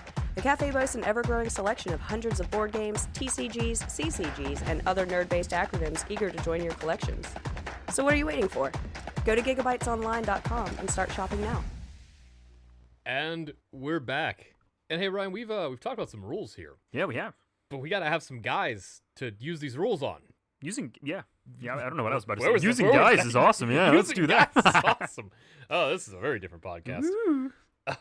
So let's talk about the guys you can put in this army. There's like 8 of them. Are you trying to look at my book? Trying to copy my homework? I was trying to see what order your guys might be appearing in compared to mine, because they look like Tar. They're going to be all over. Yeah, because yours are alphabetized. Mine are, yep, they are alphabetized, and they are in order of like hero, infantry, yeah, so they're split by the distinction. So if you want to stick to one... We'll do heroes first. Section. Cool. Let's do that. I like that iPad you're holding has 2 different ways to hold it in your hand, and you're ignoring both of them. Yeah. Both straps are being unused. Oh, there's 2 straps. Yeah, and you're not using either one to hold. Now you're over the other. God, this is frustrating. What are you doing? Hey. That's how a monster would hold an iPad. Oh, yeah? That's crazy. You're going to drop that. That's unfortunate. Explode in the fire. I might explode in a fire, but I will not drop the iPad. The fire of the Helsmiths. That would... I just hear an iPad clatter to the floor immediately. I was thinking I look back and you're just on fire, but you're holding it, and you're like, go on. Proceed. Everything is fine. So let's talk about Uruk-Tar first. He's the first Demon Smith. So lore-wise, because we're going to pump a little lore into this as we go. He was the first Demon Smith. He's the guy that supposedly was the first one that was like, this is how you put a demon in a gun. And they all went, oh. Okay, And they went, you can also put it in a bigger gun. And they went, oh. So you can put it in a bull. And they went, oh. I guess. But the bull has guns. Oh! Hey! Yeah, bringing it back. So he's your only named character in the book. Mm-hmm. It's a very small army. This feels like there was going to be more guys. Let me speak to my 9th edition World Eaters thing, where it's like, I feel like there's supposed to be some more guys here. And there probably will be. We did get a Warcry, or not Warcry. There's an Underworld's warband that came out that you can't use, but it's there. Oh, wow. But so we'll probably see a couple more units in the next year or so for this to really round it out. As an army, we'll get to the idea, but as an army, there's a couple of things it needs maybe, but actually it's pretty well rounded for what you got. It's very basic. It's a bread and butter army. I just scrolled down here because I have to open everything like tab by tab and like just slowly go through this. This guy's got so many abilities. Yeah, he's wow. Oh, this is diminishing returns on this guy to like the last stuff in the book. Sure. Okay. So let's talk about Uruk-Tar. Oh my god. Oh, they already changed his points. What's it say there? What? You don't have points there. No, I don't have points yet. Okay. It's 350 now. Oh, okay. Yeah, I thought it was 320. Yeah. Here's the thing. He's so good. I think he's an auto-include in your army, which I kind of don't like, because I like it when it's like, he's good, but maybe I'd take the generic guy and another hero. But the other guy points was 300. He was 30 points less. Okay. And we'll check that when we get to him. We'll get there. Yeah, what's the points right now on just the guy on thing? Demon Smith on Uruk-Tar's is 320. So yeah, still 30 less. So for those 30 points, every one of these guys' abilities that he has over the other one is worth 30 points by itself. Yeah, so they'll probably reduce the points then. Yeah. I'm thinking so. Or maybe this guy needs to go up. I don't know. He's good. There's a lot of stuff in here. So let's talk about what he does. All right. He's got 10-inch move, 16 health, 3 up save, 5 control. So, pretty good on that stuff. Okay. So, he has ranged weapons. Yes. Runious Torrents, which is crit 2 hits, shoots in combat. It's the thing's breathing fire or whatever. It's an 18-inch range, 6 attacks, 4s and 4s, rend 1, d3 damage. Not bad. Pretty on the hit and wound, but honestly, the d3 damage, little rend. That's the and D3 you're not damage. leaning on it for this guy, but it's a nice thing to have. It is a nice thing to have, for sure. Crit 2 hits, maybe get a couple extra. Probably get an extra 2 there. Then he's got some melee weapons. He's got the Dumakaz. Dumakaz? Dumakaz? Yes. 4 attacks, 4s and 3s, 1 rend, d3 damage. That's a wizard staff. That's the wizard staff profile. For sure. All right. Well, that's the stick he's holding, I guess. And then the Gorakos? Horns and hooves. Horns and hooves. Charges +1 damage, and it is 6 attacks, 4s and 2s, 2 rend, 3 damage. So on the charge, 4 damage. Yeah. Yeah. Could you enlighten me on what this symbol here next to, like, the little skull would mean? Is that next to I'll tell you. Cool. When he is battle damaged, the attacks, when he has 10 or more damage points, the attacks characteristic of Gorakos I'm seeing it on the horns, passive now. Look at that. Yeah, it's 4, yeah. So that's a little way to show you that that's the profile that changes when he's battle damaged. Oh, that's so when you're looking at it, very nice. it used to, oh man, you missed the fun days of AOS when they would be charts. Yeah. And every monster would, things would drop as they went. So, like, they would lose maybe an attack, maybe a move, maybe a wound, like that kind of stuff. Old 40k. So, yeah, that's pretty good. Yeah. And that's all 10 damage on that, and he loses. He's only 4 attacks at a 4 and 2, 2 rend, 3 damage. Yeah. 4 damage on a charge. That's pretty good. Yeah. So his passive is why you bring him. Well, there's a couple of reasons you bring him. A, he's a wizard too, so 2 spells. Ooh, I see. And he flies. So his passive is Peerless Among the Demon Smiths, because he's the guy that made him up. He has a 6-up ward. He has 1 to his casting rolls for his unit. In addition, the ward has a ward of 5-up. That's for 2. So the first one, you get the 6-up for 1 point. Yes. For 2 DPPs, you get +1 to casting, and it has a ward of 5-up. For 3 DPPs, add 2 to casting. It has a ward of 4-up against spells, prayers, and manifestations. Otherwise, it's a ward 5. Yeah. So with 3 DPP, he's +2 to casting on 2 spells and all that stuff. And hey, if you're in that regiment that gives you +1 to wizards, if they have 3, he's +3 to casting. Yeah. So all those spells that are 6s are going off on 3s. +3 to cast is pretty big. Big number. Like, honestly, that's what makes, like, bringing, like, Nagash and Teclis and stuff is getting that plus to guarantee a spell. Yeah. And his spells are good, so solid. Cool. Why don't you tell me about his Curse of Stone spell that he has? The Curse of Stone. So this one's so weird. I love it. Pick a point on the battlefield within 9 inches of this unit. Then pick a second point on the battlefield within 9 inches of the first point. Oh, hell yeah. So draw a line between the caster and the first point, and between the first and second points, each enemy unit, the lines pass across is a target. Then make a casting roll of 2d6, looking for a 7. Roll a d3 for each target on a 2-up. Inflict an amount of mortal damage on the target equal to the roll. So, really flavorful way of getting to just do an extra little bit of damage on your guys. I was really expecting like a huge rain of like, stone kind of coming down. But yeah, no, it's just a solid pick 2 spots. But it turns. Do damage. Yeah. Which is what's cool about it. So you pick one spot within 9 and then another spot. Yeah. So you can draw a little shape, a little L with it, basically. Yeah, no, it is nice being able to wiggle it. Yeah, stuff's not in it. That's true. Yeah. I'm always saying. Yeah. I'm a big proponent wiggling it. Wiggling it is important. Right? Do you hit your head on a fireplace at some point? I'm sorry? What? So what's cool about this is like if there's something, there and you've got to arc it around a corner to get something out of terrain, something like that. It's kind of fun. Something that if you got your troops and they're not just in a big straight line, you hit is this nice. and then you bonk a guy that's kind of to the side. It's fun. I like it. Plus it's cast on a 7, and if you've got a +3, it feels very like Total War Warhammer. Yeah, like the video game. Like it feels like picking the spell. Yeah, that's cool. So then you've got his Pitiless Trampling, which is once per turn in army in his charge phase. Wait, does the other guy have that?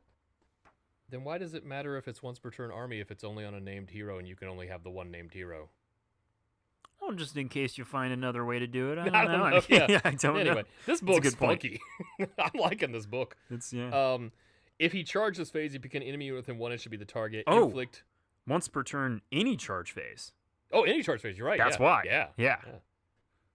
But I guess you can't do it on. Okay, I see. If I an see enemy now. You can't. I see now Overwatch why it's there. shit. Okay, Yeah. all right. If he charged, so if he did a counter charge, if he charged, you pick an enemy unit within 1 inch to be the target, inflict D3 mortal damage on the target, then roll 2d6. The unit can move a distance up to the value of the roll. During the move, the unit can pass through models on the target, but must end that move in combat.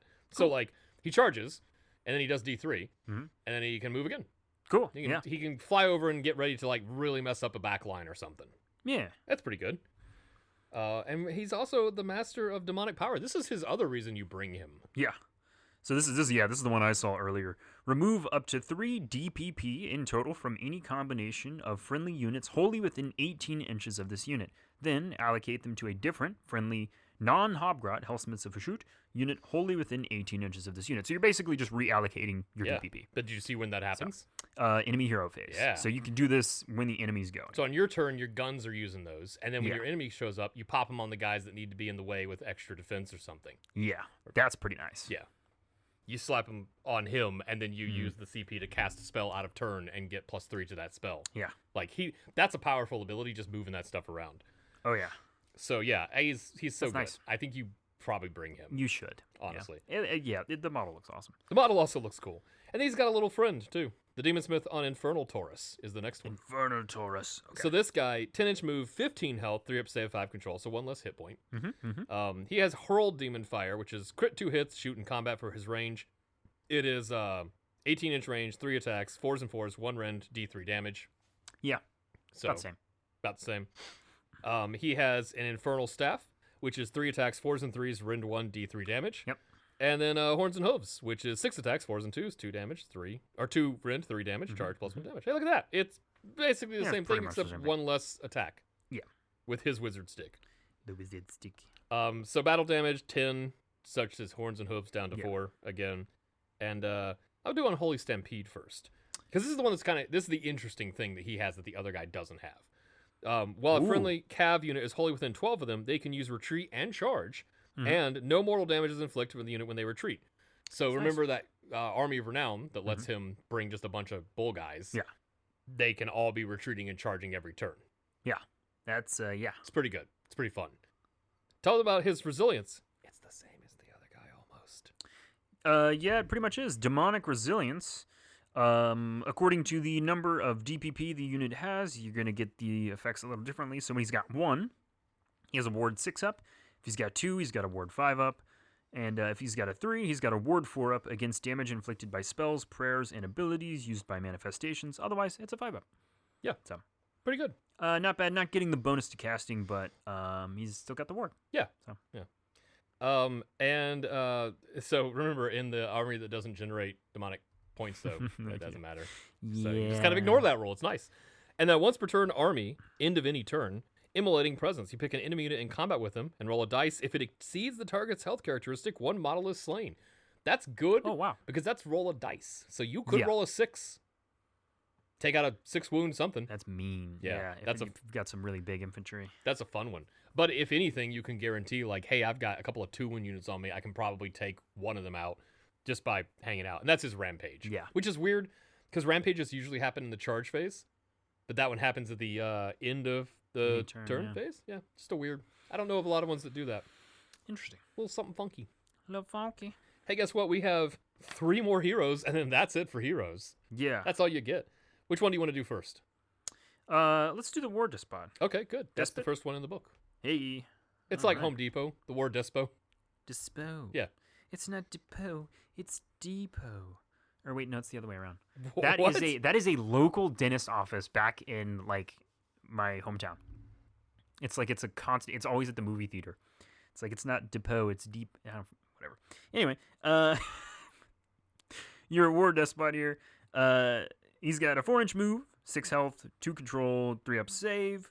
The Demon Flame Glaive. It has crit mortals. Can never go wrong with crit mortals. 5 attacks.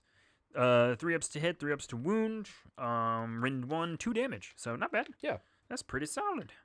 And he's your little melee hero guy. Yeah. Oh, and he's got, so the, you declared a fight ability for this unit. So fight you scum. He's got the classic, like, whenever a hero goes in, you can bring another group in to follow. So, Pick a friendly non-hero Hashut infantry unit that has not used the fight ability this turn and is within combat range of this guy. Bring them into the fight. And when they do, add 1 to the attack's characteristic of melee weapons for the rest of the turn. So, yeah. Yeah. And he's also got the Black-Hearted Conqueror there. What's that do? Add 3 to control scores of infantry while they're wholly within 6 of them. And for every DPP he has, you add 6 to that ability. Oh, it's 6 inches, yeah. Yeah. So you can choose. Wow. Yeah. He can make a lot of people globally count for more. Change that up. Yeah. What's I like about him? Globally, He's super cheap. He's like 90 points or something. He is 90 points. Yeah. He's super cheap. Yeah. B, you got him in the box already. He's in the FOMO box. You got one. But adding 1 to the attacks, if you want to pump up this infantry and do that, and then do the thing that gives them rend, and do the thing that gives them +1 to wound on a guy because he pointed at him, you can really make your infantry pretty devastating out of a pretty cheap block of infantry. Yeah. So there is a way to do this with just a bunch of guys as an army. For sure. But you're probably going to want to bring some machines, and that means you're going to need to call up your old buddy, the mechanic, the Demon Smith. Yeah. So he's a 4-inch move. Hey, guess what? Guess what we're going to be saying a lot of for the rest of this book, pretty much. A lot of 4-inch move. 6 health, 4 save, 2 control.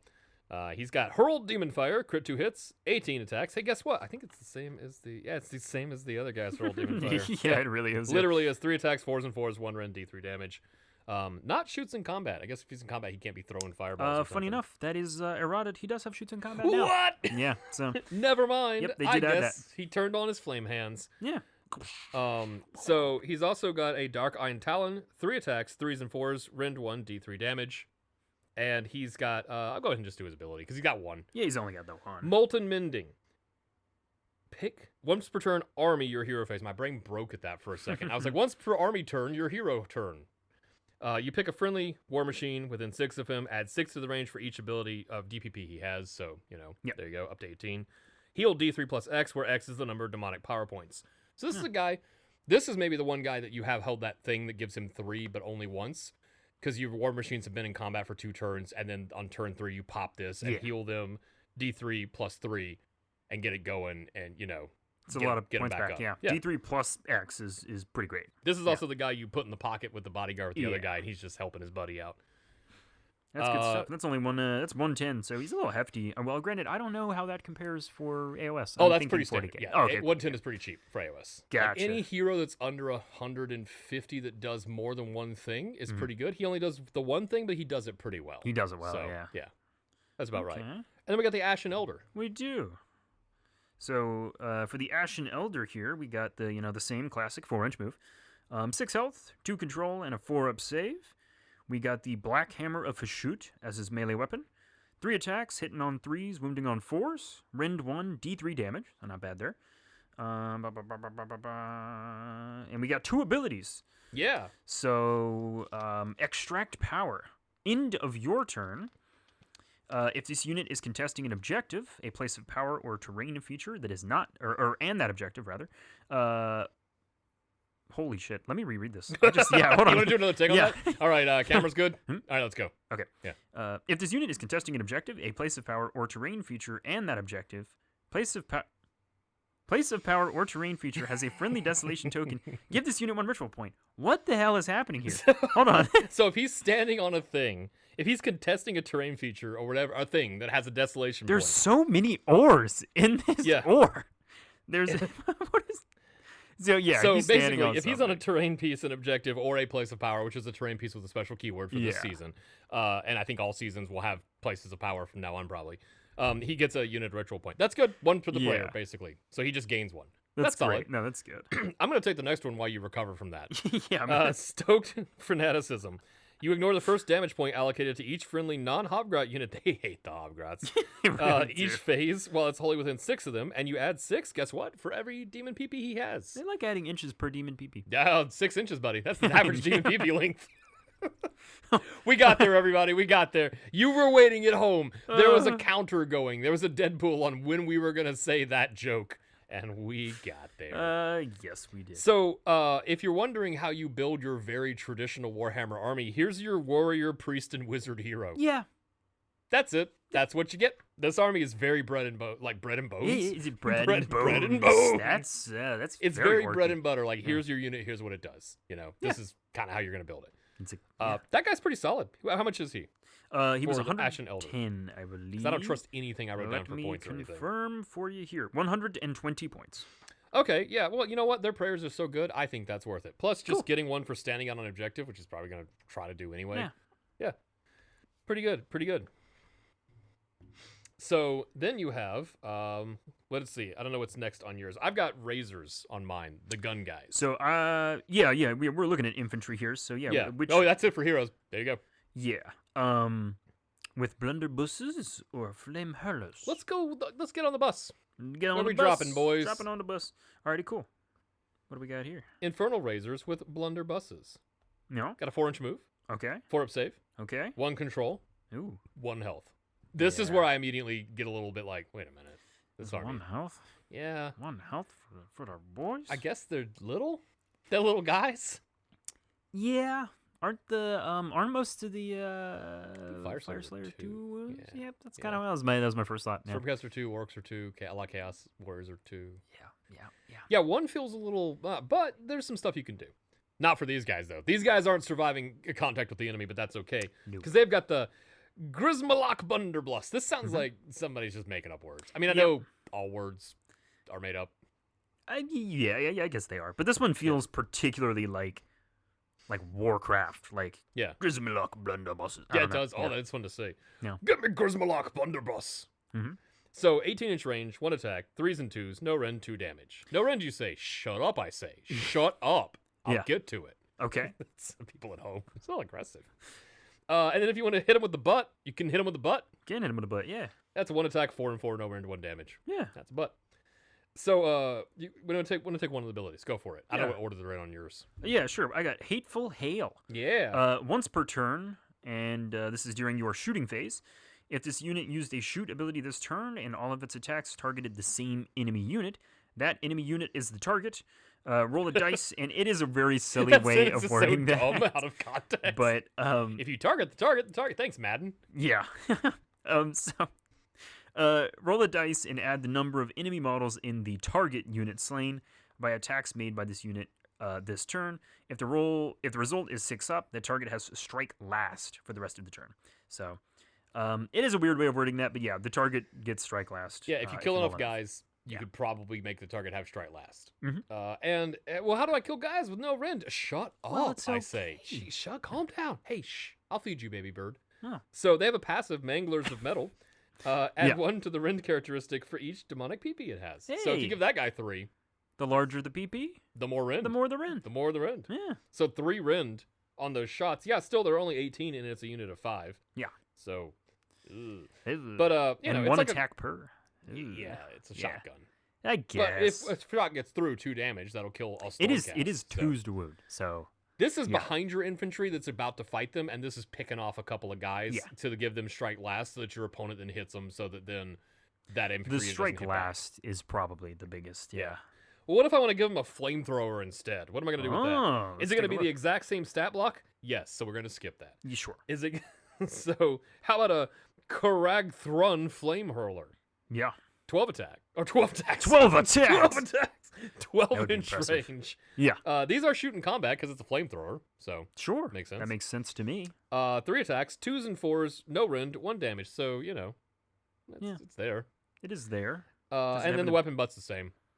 Yeah. But what about what's their thing? What are they doing? Well, let's take a look. Once per turn, your shooting phase, Scorched Remains. If this unit used a shoot ability this turn and all of its attacks targeted the same enemy infantry unit, that enemy unit is the target. Roll a dice. On a 3-up, subtract an amount equal to the roll from the target's control score until the start of your turn. So, the flames are scaring folks. Yeah. And it's making it... It's on fire. It's hard to hold a flag down, I guess. I would say so. And guess what? You can add a rend for each demonic PP they have. They also increase the rend per DPP. Yeah. Indeed. So is that one good or worse than the... How many points are the razors with flame hurlers? 100 compared to the 110 for the blunderbusses. I feel like the blunderbusses take this one because control score, while important, doesn't matter if they're dead. Yeah. The shoot in combat is cool, but with like 5 They're not dudes surviving with combat. 1 health, you're not With a 4-up making save, it there. they're not surviving yeah, combat. That doesn't really mean too That's much to good them. if you didn't space them correctly from the unit in front of them as their Yeah. screen, or your opponent did like a 16-inch charge or something and just came out of nowhere and you But I think you're right. Plus the blunderbusses are the 2 damage. What were those? Were those those were not 2 damage? No, but they They're did 1 have damage, extra attacks. Yeah.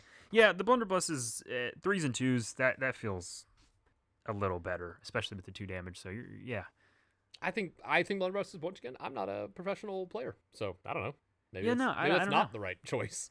I mean, I'm sure there's a case for either if you're fighting more hordes and stuff. No, never mind, because that's not how AOS works. I got to remember my rules. The damage carries over. So, yeah, So it's not. two is doesn't still work that way 2. in 40K. It's 2 guys. Yep.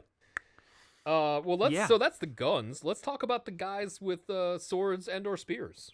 Which one are we starting with? Let's talk blades, because that's the first one I got. Blades. All right, cool. So cohort with blades, 4 move, 3 save, 1 control, 1 health. Hey, a little bit of save than the other guys. Yeah. Probably because they have a shield the size of their body. Yeah, they are holding a big shield. You love a theoretically- good tower shield. Theoretically, that should do pretty good for doing shield stuff, right? Yeah, So they have a blade. they do. Ooh. It's a Hashut blade, Hash your titty blade. and it is 2 attacks, 3s and 4s, no rend, 1 damage, anti-infantry plus 1 rend, which is kind of weird, a little bit, but I like Yep. that. Yeah. They got a sacred gong. The sacred gong. So you can use this unit's gong carriers as tokens. I love it when they give you a guy and they go, he doesn't count.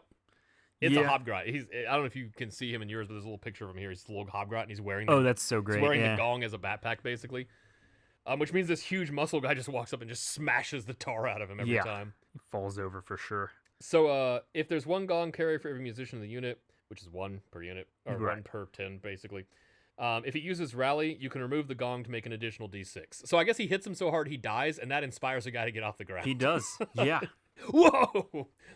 I was Yeah. bleeding on the ground, and I saw this guy baseball mallet Hobgrot into the air, and as his body snapped, I got better actually. Hey. I'm feeling pretty good. At least I'm not that guy. We should hang out with that guy with the Yeah. mallet. Yeah. He's cool. What else do they got? What's their disciplined march do? We got disciplined march. Let's see.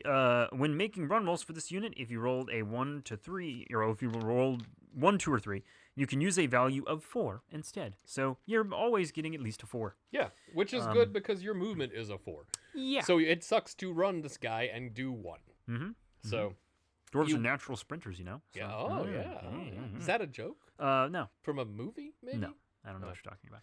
Do you know when he kicked the helmet, he actually broke his foot?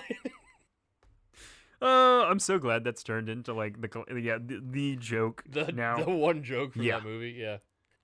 So he has demonic resilience, which they both do, both infantry. So we're just gonna Yeah. go over it once. Sure. On 1 DPP, ward of 6. Uh huh. 2, ward of 5. 3, ward of 4 against spells, prayers, and abilities by manifestations. Otherwise, ward of 5. Yeah. So kind of the same as everybody that has this, yeah. Yeah. So they've got ways to be tough with their DPP. So if you're putting the 3 DPPs on this guy, and you're in the thing that gives him the extra rally rolls, and you sack the gong, you get 4 extra rally rolls. Yeah. There's a lot of options for So you rally can- rolls. You can here. go from like 3 guys to full. Yeah. If they survive. So that's kind of cool. No, they keep bringing guys back for sure. Yeah. A little weird recursion for a non-undead army. That's what I've been thinking. I was like, they have a lot of options for staying alive. They don't want to go away. They No. they don't seem to be super high damage. No. Except for like the bull, which is pretty and Oh, the sure. bulls are high damage, everything else is pretty mid. Yeah. But they're weirdly durable despite having 3-up saves and Yeah. 4-up saves and stuff like that. So let's talk about the ones with spears. Tell me the Alrighty. spear weapon profile. The spear weapon profile. You have to give me just a moment here to click through all my tabs. So the spear weapon profile is a Hashut spear. 2 attacks, 3s and 4s, no rend, and 1 damage. However, they do have anti-cav and anti-charge. So, yeah, if you're a cavalry and you decide to charge, I'm assuming that's pretty bad Yeah, for you should not do that. Yeah, so Because that's kind of how spears work. it is, and that Yeah. makes sense. So I'm hey, they glad got you a see that. gong.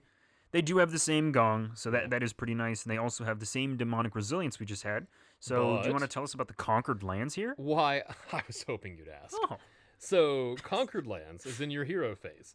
If it's contesting an objective you control, you pick a friendly non-Hobgrot, once again, non-Hobgrot Helsmiths Yeah. or Hashut unit, wholly within 12. Roll a dice on a 3-up, give them a demonic power point. Mhm. Hey, so this is designer's note here, which is kind of an errata. You can't make more than one roll for each objective in each turn, regardless of how many friendly units with this ability are contesting them. So no, you can't pick 4 units on an objective and try to do it 4. But still, basically, they grab a little power and give it to a guy. Yeah. So a free DPP is pretty good. Can't go wrong with an extra little DPP there. You know, and they can put it on themselves if they're just by themselves. So they're basically, if they're out on an objective by themselves, you're guaranteed to at least have a ward of 6 up. Yeah. So it's kind of nice. Yeah. Let's go to the last infantry, the much maligned, the much hated.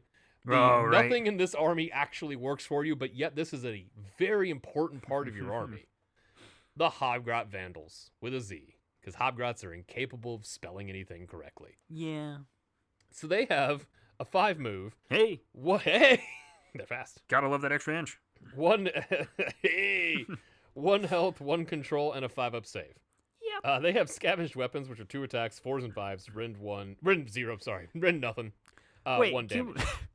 So, the demonic forge masters over here said, nah, we're not going to give you the weapons while you fight with us.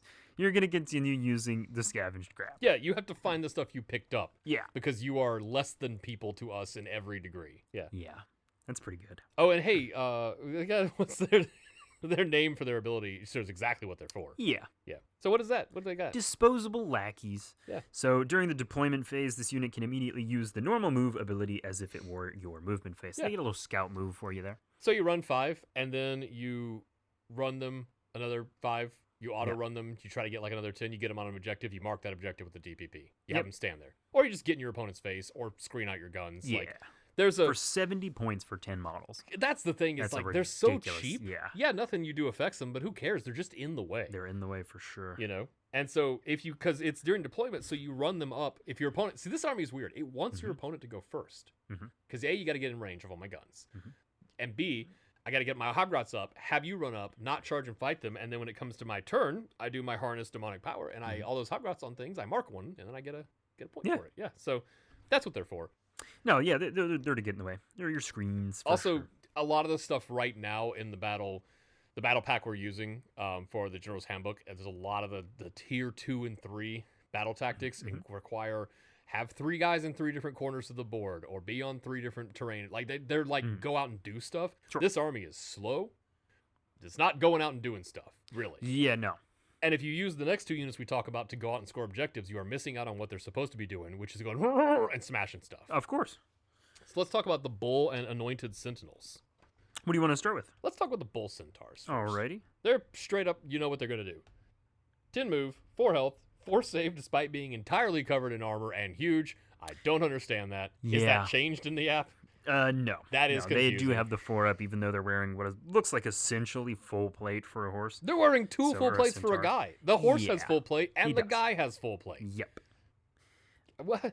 Anyway, and 1 control. Yeah. Melee weapons, Brazen Mauls, which is charge plus 1 damage, crit mortal, both solid. Yeah. 4 attacks, 3s and 3s, rend 1, 2 damage. Good. Yeah. Oofy. It is. Big oofs. And then I'll go ahead. I'll do their passive. Okay. Actually, the passive is the same for both. So here's the passive that both of these guys have. Okay, sure. Add 1 to charge rolls for each demonic power point it has. All right. That's fine. And, what's this bull charge, though? Yeah, so during any charge phase, if this unit charged this turn, pick a visible enemy unit within 1 inch of it to be the target. Roll a dice for each model in the unit. Add the number of DPP add the number of DPP this unit has to each roll. For each 6-up, inflict 1 mortal damage on the target. So, yeah, if you're racking up the DPP on these guys, ouch. Yeah. Yeah. That could be a lot if you've really racked it up. This is a guy yes, the 3 for the charge, whatever. Like, with a 10-inch move, you're probably getting them where you at least need them to sort of be for a relatively easy charge. Yeah.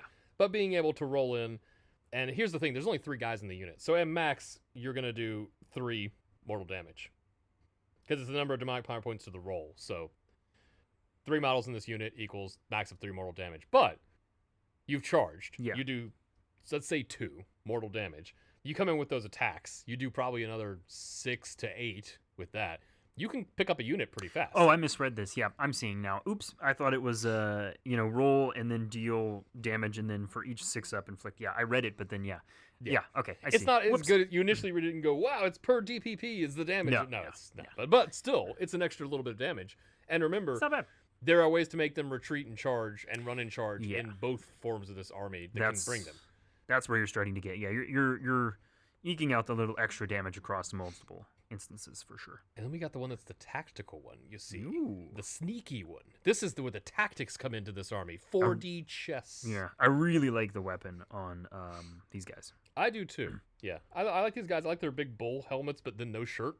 So that's a good aura. Walk up. Yeah. Yeah. All right, so guess what? Profile's the same as that. Tell me about their thrice cursed glaive. Not once. But not twice. Thrice. Oh, yeah, I skipped. Wow, I just skipped twice. I'm stupid. Okay, 3 attacks, 3s to hit, 3s to wound, 1 rend, 2 damage. And again, we have anti-cav and charge, so +1 damage on the charge. Yeah, and anti-cav +1 rend. Right. So they want to fight other cav. Yeah.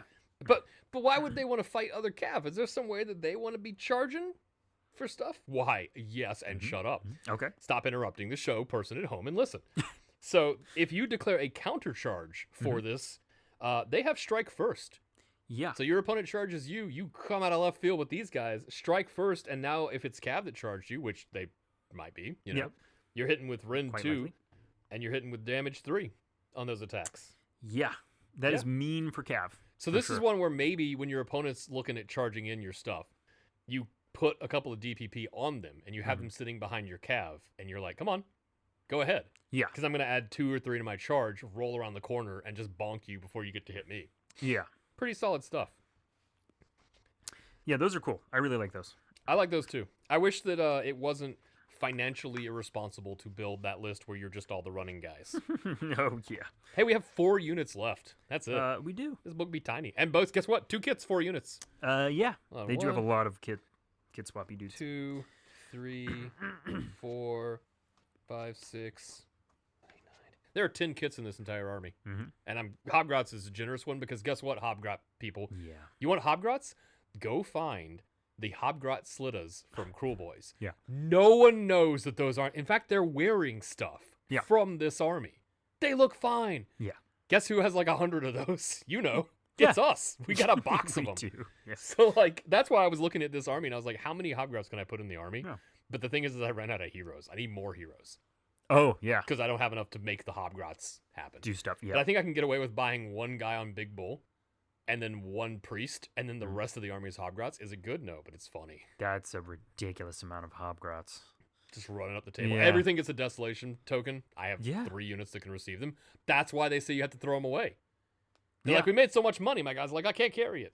No. What are we starting with here? We're going to talk guns or Let's bulls? start guns. Let's start guns. These are funky. I like them. This is where I want the army to expand more. Give me more funky artillery. Yeah. And a train. Which one? They're going to have to do the train at some point. Do a train let's start with the Death Shrieker. All right. So I'm looking at a 4-inch move, 8 health, 2 control, and a 3-up save. That's a lot for an artillery guy sitting in the back. That's also some good engineering. Yeah. That it moves the same speed as the guys. It really is, yeah. Yeah. Because the big cannon that I have for cities is slower than my guys. Yeah. Because they have to pick it up and move it. This just rolls fast. They're stout. They can move it. They can move also, move 8 health. So yeah, and we got the Hashut rockets. Oh boy. 24-inch range. Yes. 3 attacks, 4 ups to hit, 2 ups to wound, Rend 2, D3 plus 2 damage. Yeah. This also has anti-monster plus 1 rend and anti-war machine plus 1 rend. So if you are targeting a monster, ow. Rend 3. Gargants, look out. Yeah. Gargants. Oh no. These hurt. Gargants only have like a 4 save anyway, so you were already hitting them on. You were already getting them, but now you got them more. They do also have their melee weapon just in case you get up there. Unfortunately, so 3 attacks, hitting on 4s, wounding on 4s, no rend, 1 damage. And we got 2 abilities here. Yeah. We got Watch 'em Burn. What does that do? What does this do for us? So, you gave me the complex one. All right, I got this. Sorry, I had the lore open on this other one, and that's it's huge. You declare a shoot ability for this unit, and all of its attacks target the same enemy unit. This one's a little complex one. I'm wondering if they clarified it in the app. So let's see. Well, here, I can read. Well, I'll do mine, and then we'll correct ourselves immediately. Okay. My bad. Roll a number of dice equal to the number of DPP this unit has for each other enemy unit within the combat range of the target of the unit's shooting attacks. For each 3 up, inflict 1 mortal damage on the enemy unit being rolled for. So, what this means is you shoot the guy, and everybody around him also catches on fire. And lore-wise, because we haven't talked about the lore on a lot of these, guess what? Foot soldiers be foot soldiering. Yeah. The Bull Centaurs kind of cool because, like, they're clearly horrible mutants, but because they look like bull people, they're revered. Like, that one clan has the most mutants, and they're like, hey, God loves us the most because he gave us the most malformed babies, which is cool, but also insane. It's cool. So these things, the flames inside are still just enough demonic sentience that they are like, when the thing hits and the flame pops out, it starts jumping around. Sounds very Zinchi. Like, it does sound Zinchi. Sounds like how Zinch has the little burnt guys. Right. So when it hits somebody, the flames start jumping on other people and like attacking them and stuff. So pretty cool. Good if you've got like a horde, which is what this wants to do, is hit a monster or a war machine that is a centerpiece for a bunch of guys, giving them all buffs. You want to hit that thing in the middle, and then everybody catches on fire. That's solid. And why else would I want to target a monster or a war machine? We got Hungering Flames. Once per turn in your shooting phase, for the rest of the turn, the damage characteristic of this unit's Hashut rockets is 5. If the target is a monster or a war machine. Ow. Goddamn, this hurts. Yeah. A potential 25 damage. Yeah. To something is meaty. And then, of course, throw some damage on everybody else around it a little bit. Wait, do you have 5 attacks over there? At 3, but then it makes it 5 if it targets a monster. Does it have more so attack? 15, right? If you hit all 3? Yeah, the D3 plus 2, so it'd be 5 damage each. So 5 attacks, 5 times 5. That's math. That's why I'm asking. I only have 3 attacks. Yeah, but then if it targets a war machine or monster, it gets to be 5 attacks. Oh, it's damage characteristic. It is damage. I'm an idiot. Yeah, I know. I'm like, where are you saying that? Hey, I'm so confused. Remember that fireplace? Remember that guy stepped on my head in basketball? Did you? I was reading your head that on as a fireplace? attacks. What do you yeah, no, I don't remember. You had me. You were gaslighting the hell out of me. I was like, I was about to just be like, yeah, that's 25 damage. Okay. So it's less than I thought. Hey, everybody at home. It's currently 7 a.m. in November 19th. We've been recording for 12 hours to get this right. Yeah. Just for you. Just for you. Just for you. All 4 of you who've made it this far. Hey, guess what? That's that thing. That's cool. What's the other one do? It's cannon. Really it goes boom. Boom. It's got the same profile for circle, but it does have the torrent of runeous energy. Ooh, 30-inch range, so wherever you want. Pretty far. 4 attacks, 3s and 3s, rend 1, D3 damage. But it's anti-cav 1 rend and anti-infantry 1 rend. So you're probably getting a rend 2 on something. It's pretty good. That's pretty decent, yeah. And then the weapons, artillerist weapons, they can kick you, and that's the same. So, why don't you tell me about the Ruinous Bombardment? I give you the Ruinous Bombardment. Once per turn in your shooting phase, declare if this unit used a shoot ability this turn, and all of its attacks targeted the same enemy unit. That enemy unit is the target. Pick a number of enemy units within 6 inches of the target, equal to the number of DPP this unit has to be additional targets. Roll a dice for each target on a 3-up. That unit cannot use commands until the start of your next turn. That's pretty cool, too. Owie. Yeah. So you shoot somebody and they all go deaf? Yeah. Can you imagine? No. Being like half deaf from this? Have you ever hit your head on a fireplace? Who? Hello? What? Hello? Hello? Oh, we just keep it going. The rest of the podcast, we just start going, hello? Like we're... Oh, my God, yeah. We've lost the phone. Wake up. Wake up. Nathaniel, wake up. I really hope there's a Nathaniel watching this. There's got to be, statistically, watching right? this? Watching this? Oh, no. Have you ever hit your head on a fireplace, Nathaniel? Nathaniel, wake up. It's time to go to school. Calculated trajectory is its passive. And add 1 to hit rolls of its shooting attacks if it targets the enemy with 5 or more models, which is what you want to do. And is more than 12. I guess it has to go up and come down. That makes sense. So, yeah, if you hit in Cav or something, you're adding 1 to your hit rolls. So, 2s and 3s. Yeah. A potential of 478 damage by my math, which is pretty good. Yeah, 479, actually. But, yeah. You know what? At the end, though, let's talk about some bull. Bull. These are the guys that you looked at on the stream and you went, whoa, these are really cool. And then that one shot they had for a few minutes where they had them on the table and the guy picked them up and you went, they are tiny. They're so little. I was really expecting them to be like fist size, a little larger, like bigger. Like I was expecting, like I'm just doing a visual here for you folks at home. I was expecting them to be a lot larger. I like the having them next to the Ilaria stone cows. I was expecting at least they're half so that big, tall. and it's just like, Mom. Yeah. I was expecting at least half that at a minimum. Yeah, no, they're chunky. But they're like I built the one with the flamethrowers because that's Sure. the one the Spearhead tells you to build. Let's start with that guy. Yeah. And I can tell you from building these. By the way, building these kits, pretty Yeah. good. This Not bad. represents, I think, the pinnacle so far of Games Workshop making a kit that makes sense. That I don't have to do a weird thing to hold it together. Oh yeah. This okay. guy, everything, even the little chains and the smoke, just kind of slots in where you think it's supposed to go, and it's very nice, a very easy build. So I was like, yeah, all right. This is a newly designed army. It makes sense when it goes together. Dude, building the guys on foot, the cohort guys, it's like 3 pieces on something. Yeah, you were busting out like 3 or 4 per Dude, I cav was unit that I was busting all building. over. Yeah, you busted everywhere. But no, I did the bull one night, and then I did the rest of the army the next night. Yeah. Oh no, it was I did them while we were at the trade show. Yeah, Yeah. that's right. I was like, did I do them somewhere That's else? what I was saying. Yeah, I did the cannon at home, and then I did the 10 at the trade show, and I Mhm. was like, it was done. Yep. That convention we had time to do stuff, It was like time. build an entire army. All right, let's talk about the flamethrower guy. Immolation What he got for cannons. profiling. So he's got a 6-inch move, Uh-huh. 10 health, Oh? 2 control, Oh? 2 up save. He's tough. Immolation cannons, a 8-inch range, 5 attacks, hitting on 2s, wounding on 4s, a rend 1 and D3 damage. He also has shoot in combat, which is nice, and anti-cav plus 1 rend. Explain that to me. What's that? Why does the flamethrower have anti-cav? Explain that in the lore to me. I guess What's going on there? It's a lot harder for them to stop running, maybe. So it's like they cannot turn away from the fire. I don't know. So the infantry. So by that logic, the cannon that he's shooting can turn away from the fire. No. The cavalry cannot. If they turn, more of the cav is getting hit by the fire. Mm-hmm. So it's like if they had to stop running because they're charging, like they had to like get into the fight, it's harder for them to turn around and dodge. Okay. Right. So that dodge is where that extra rend is coming from. Is their inability to dodge. Right. So when this shoots my cannon in Cities of Sigmar, Right. and I don't have a -1, it's because the cannon can dodge. That's the logic behind this. They can have a hand cannon. Yeah, right. You just run out of the Yeah, room. yeah. Goodbye. No, It's fine, but like I saw that and no, went, it is a little why weird. is that? It is a What little is that weird. doing? Yeah, I don't know why that's there. Yeah. No, really. So anyway, guess what? Melee still pretty good. Yeah. We have horns and pummeling strikes. We have 3 attacks, hitting on 4s, wounding on 3s. Rend 1, D3 damage. And if he charges, that's a +1 damage there.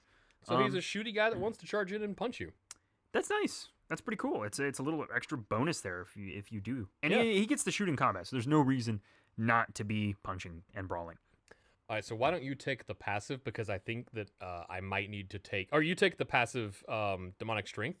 Yes. I think I might need to take the other one, because boy howdy, did I have to read this 6 times to understand what I was looking at the first time around. Sure. Let's take a look. Demonic Strength. For each DPP this unit has, add 1 to its move and 1 to its attacks. That's just good. That's good. That is Getting this little good. tubbo up to a So- 9-inch move, and he's just trundling around the table, Yeah. bonking stuff. And the Having- attacks characteristics of all of its weapons. So Yeah. you're getting, 8 on the cannons and then another 3 in the melee. So yeah, so he's getting mean. Once again, not financially responsible, but an army of only these guys would be so fun. It's cool. Like, yeah, you're only going to get enough points to get a couple of them. These guys in Hobgrots. Hobgrots run up, and then these Yeah. guys go, and just like charge in and start bonking people. Yeah. This isn't even the bonky guy, and he's got a pretty high bonk level. This is good bonk too, This yeah. is good quality bonking. What's that almost burn do? Oh my god. What makes this Alright, confusing? yeah. So, when picking targets for this unit, shooting attacks. If you pick more than one unit, because you can split your attacks, add 2 to the attacks characteristic of his cannons for each target picked. However, those additional attacks must be split evenly between the targets you picked. So, Oh, it's only down the middle. it has to be evenly split. Yeah. So, he has 5 attacks naturally. I so hit another you unit. needed DPP. I hit another unit. I now have 7 attacks. How do I just I guess one guy gets one more because I have to round up because I can't. Yeah, you can only use this at... Then I add another guy. I had 2 more attacks, but now I have 3 targets. So now it's even again. Because I've added 2, so the one guy has 1 extra and now 2 more. And then I add another guy, and now I'm offset by 4 or by 2 again. It's so... I assume you just one guy. Wait, hold on. What's yours say? Okay, mine says... Wait, which part? Because here, let me read this one and just tell me if it's the same. And we'll go over this one more time. Okay. Pick a unit within 8 inches. For the rest of the turn, add 2 to the attacks characteristic of the unit's immolation cannons. For each unit for each of the units, each time you use a shoot ability, it must target the units with at least 3 of its attacks. That is completely different. Yeah. Okay. So I was about to say, Did you hear how it, bogglingly confusing this one was for me? Yeah. Okay. So read the actual one. Hey, everybody, if you don't have the book somehow, but you've got the app or you've Wahapedia'd them to name I would guess that might be a website. I've never heard of such a thing, but I've crazy, heard it's but pretty cool. Could be good. You need to get something for free, and you need to just check it out. You And take just a look look at stuff, and you don't want to buy Imperial Agents the book because you want to run goddamn assassin in your Custodes army, and you're not buying the whole book for that one assassin. Anyway, go ahead. I don't know why that would happen. So all must burn. Taking it from the top one more time. Pick a number of visible enemy units within 8 inches of this unit to be the targets. Mm-hmm. That's kind of a funny little wording. Anyway, for the rest of the turn, add 2 to the attacks characteristic of this unit's immolation cannons. For each unit picked to be the target of this ability. Okay. But each time this unit shoots, and each time this unit uses a shoot ability, it must target each of those units with at least 3 of its attacks. Wow. So this book, man. Yeah. It's got some goof in it. If you have a lot of DPP and you're getting the +2 to the attacks, you can split 3 across 3 units if you wanted to. Yeah. And then you'd have 1 extra on one other person. So you only have to do 3 on a unit, but it is weird on the wording. That's confusing. That was how that was going. Yeah. I think I might build mine with maces.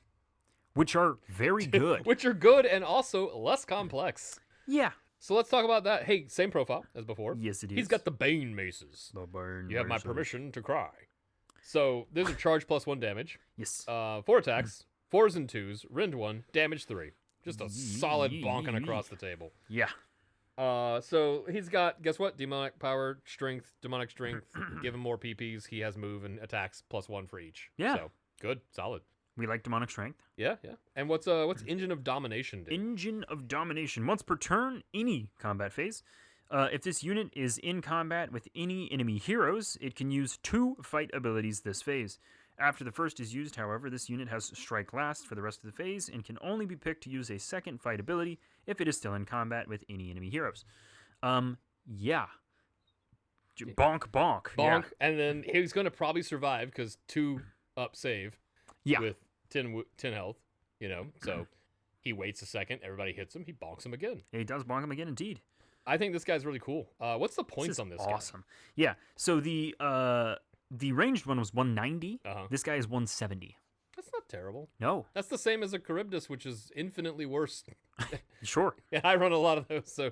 Well, it's the worst model in the game. Oh, yeah. Worst monster in the game. I'm unaware. And also, by the way, these are not monsters. No. And they're war machines and automaton, but they're not monsters. So, in case you were wondering, the only monster in this book is the giant guy, I believe. You are dodging a lot of keyword targeting with these guys. Yeah. Oh, excuse me. Yeah, the big guys are monsters. Good. Okay. So yeah, that's these guys. I think that then this is the guy. If you pair him with the other guy as a bodyguard, he's bonking, and then he's bonking again, and then he's giving him strike last, and then he's the guy runs up that he's friends with and stabs him and runs behind him again. You could have a fun little combo with this. These guys are cool. And then there's the Spearhead, which we're not going to talk about only because we're still going to do a Spearhead episode coming up. And we'll check it out. That one we'll actually look in then.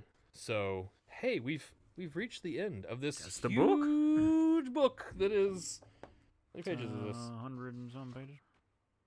No, 100 something. 90. 98. 90, and I'm not counting this page in the back. That's just the 84. cover thing.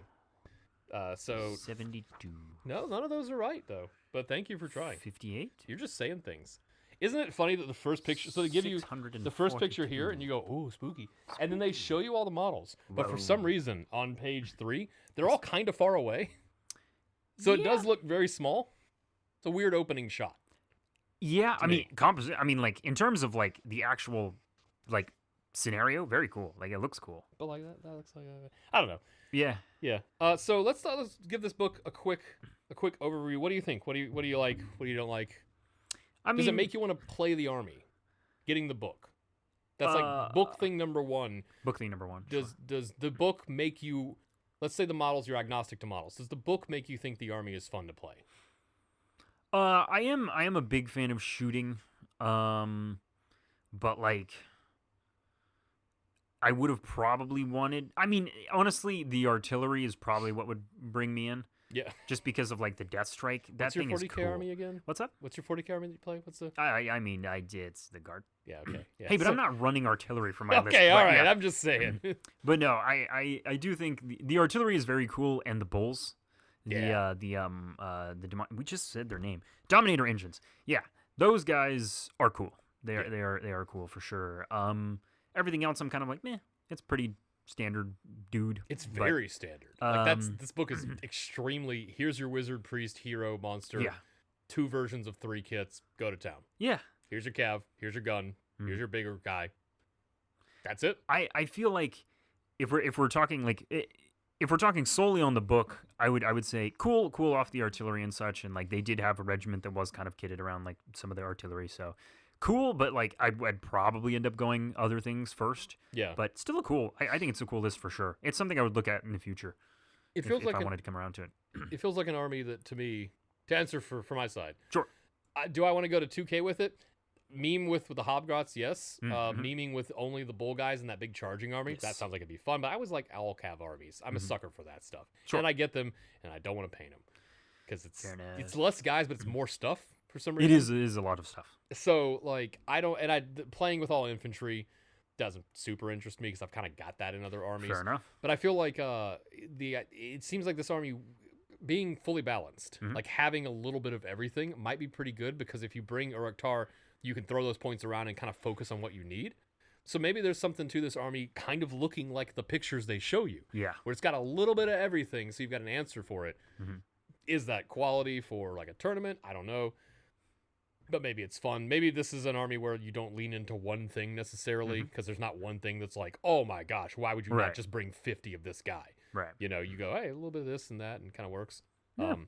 Yeah. So that's it. Doesn't make me want to play the army like a crazy person, maybe on Tabletop Simulator. No, like to see what it's fun, and then maybe if somebody has one they're selling or something. Is that crazy to bring up Tabletop Sim? Is that like, I don't know. I've always wondered because that's honestly that's where I've played the most. We're pirate radio, man. Who cares? Oh, okay, yeah, no. Fair enough. We all went through COVID. Yeah, well, that's like where I that's started. all I did was play. I painted Bone Splitters and then played on Tabletop Simulator with people because that's the only thing I could do. For sure. Yeah, and it was janky back then because the AOS packs had just dropped. Yeah, a lot of them had 2D models. Great. Yep. So they were like, if you turned the camera the wrong way, your whole army disappeared. Yep. And so you were like, where are my guys? And then my favorite was picking up a guy, and he picks up 14 other guys with him, and they all fall. Yeah. And you're just like, jank for sure. I'm just picking them up and leaving. I played a lot of Gargants because it was like 4 guys. I could just shove the 4 guys up. But yeah, I think Tabletop Simulators are perfectly. I mean, Games Workshop is going to tell you no because they want you to play on the table, and I get that. But sometimes you want to try an army out before. Honestly, the smartest thing Games Workshop could do, I have said this before, officially license a Tabletop Simulator expansion like other board games do, and we know this because we're in the board game industry. Yeah, you can do that. Yeah, give the elements. It's not going to take away from your sales because for me, a ton of Warhammer is getting the guy and painting it and then playing on the table.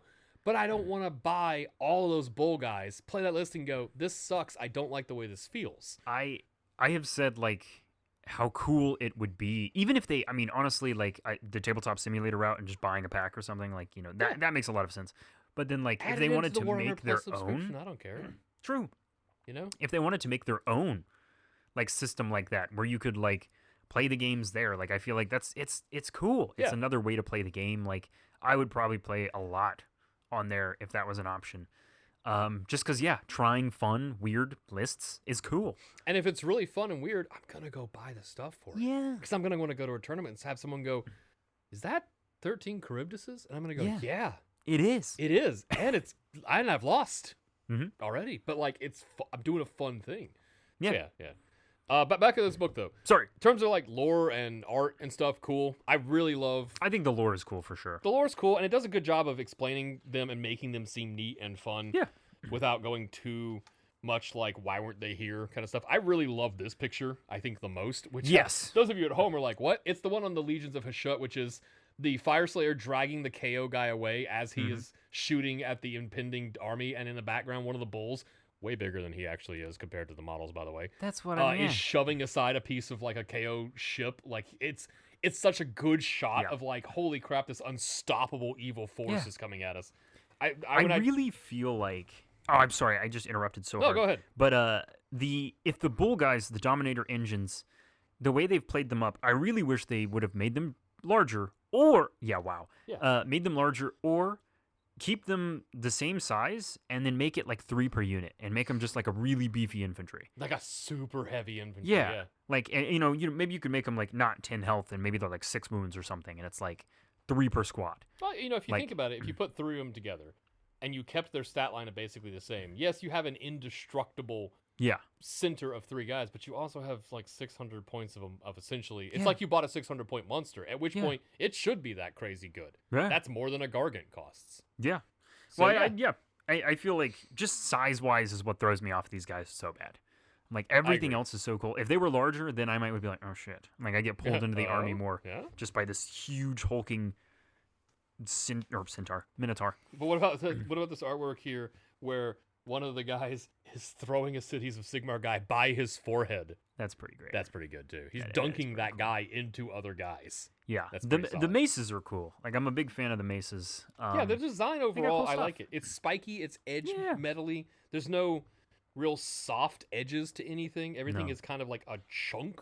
These guys are very, sorry, Games Workshop, very World of Warcraft coded. I was gonna say that on that image you were just showing, that artwork. That one looked very Warcraft. It feels very Warcraft coded, which I like. I love a big stupid pauldron that doesn't make any sense.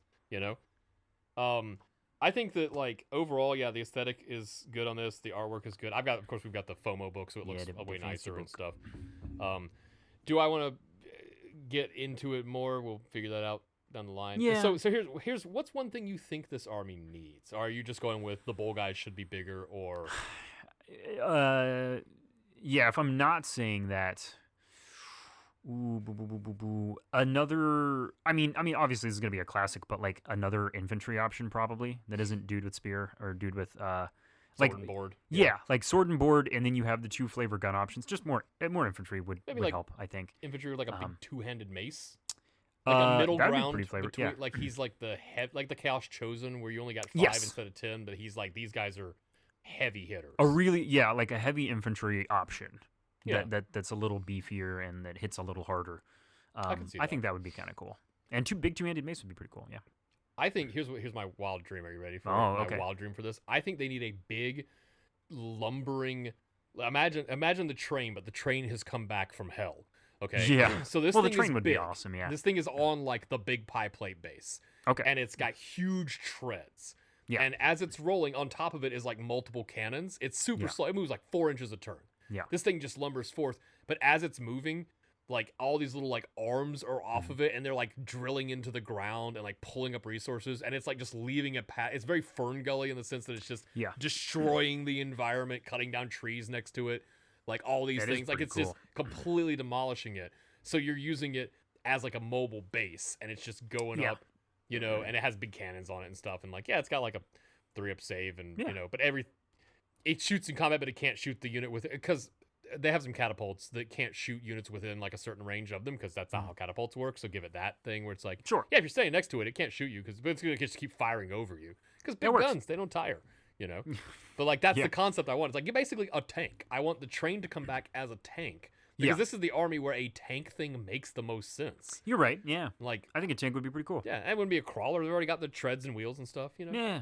Put some way to have guys fall off of it, troop-wise, you know, deployment or something. I'm just imagining like very interesting ways of like movement of like you get 3 track pieces with it, and you have to like move it along a track, and you pick one up when you're done. And, like, you have to lay weird... the railing down. That's kind of cool. And then so that way it's like maybe it's like really mean. Bunch of hobgrots like nailing in railing to the floor. Yeah, I'm like there's a lot of like weird flavor that is not necessary, but would be kind of cool. Yeah. Of like you're gonna get to see where the pathing is going, so you can try to get out of the way because he's gonna block movement. It's a huge thing. But when it gets in your face, it's mean. If you've got something bigger than it, you can block the movement. True. Like if you've got a Gargant gets up and just starts hitting it. That's a awesome concept too. Yeah. One final idea for it. Yeah. It has a once per game thing where it can permanently lose shots on its big weapons, but you get to deploy next to it one of the artillery pieces. That's awesome. Because it rolls up, and then the guys like jump down and plant the cannon, and then like that artillery piece is now its own separate unit. Well, at that point, just make it a transport with an open top. Transport for artillery, yeah. Yeah. That'd be kind of cool. That's cool. Yeah. Cool. I think there's so many cool design-wise they can go with this. I'm excited. Right now, it's kind of like, if this was your thing, and a lot of people's it was, boy, howdy, is this your thing? And they did your thing to 10 out of 10. Like, this is the most Chaos Dwarf this could have been. Yes. So I'm excited to see. I'm excited to play everybody in a tournament for the next year here because of how many sold in this area. Yeah. Like, I'm surprised our current Path to Glory only has like 3. There was a bunch of people in the Discord. I thought there was going to be a lot more people playing this. But weirdly, everyone went Soulblight. I guess because now the Soulblights have been painted from their book. Oh, yeah. And our Path to Glory League is more about painting and kit bashing and building, so it's kind of swooping around that. So, that's the Helsmiths. That's the army, I think. Cool. I think we're done and we can get at it. Overall, good, solid book. I think if you it's like cool stuff. Pick it up. Yeah. I think we've done a thing. And I'm going to get out of here. You hungry? Yeah, I got more food to eat. I'm still also hungry. I'm hungry. That one pretzel didn't tide me over, no, basically. Yeah. That one pretzel. Do you remember how the exits work on this show? If I'm remembering correctly, you have a little doodad you're gonna share with us. But you have to go first. I have to because I have to be the one that ends it. So you have to say for the Atlanta Warhammer podcast. Yep.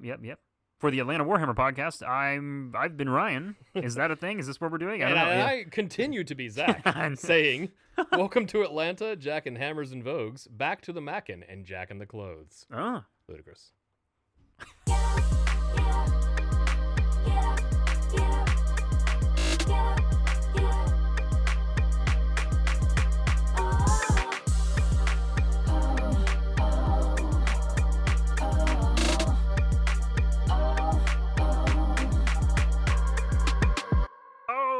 President Blowjob.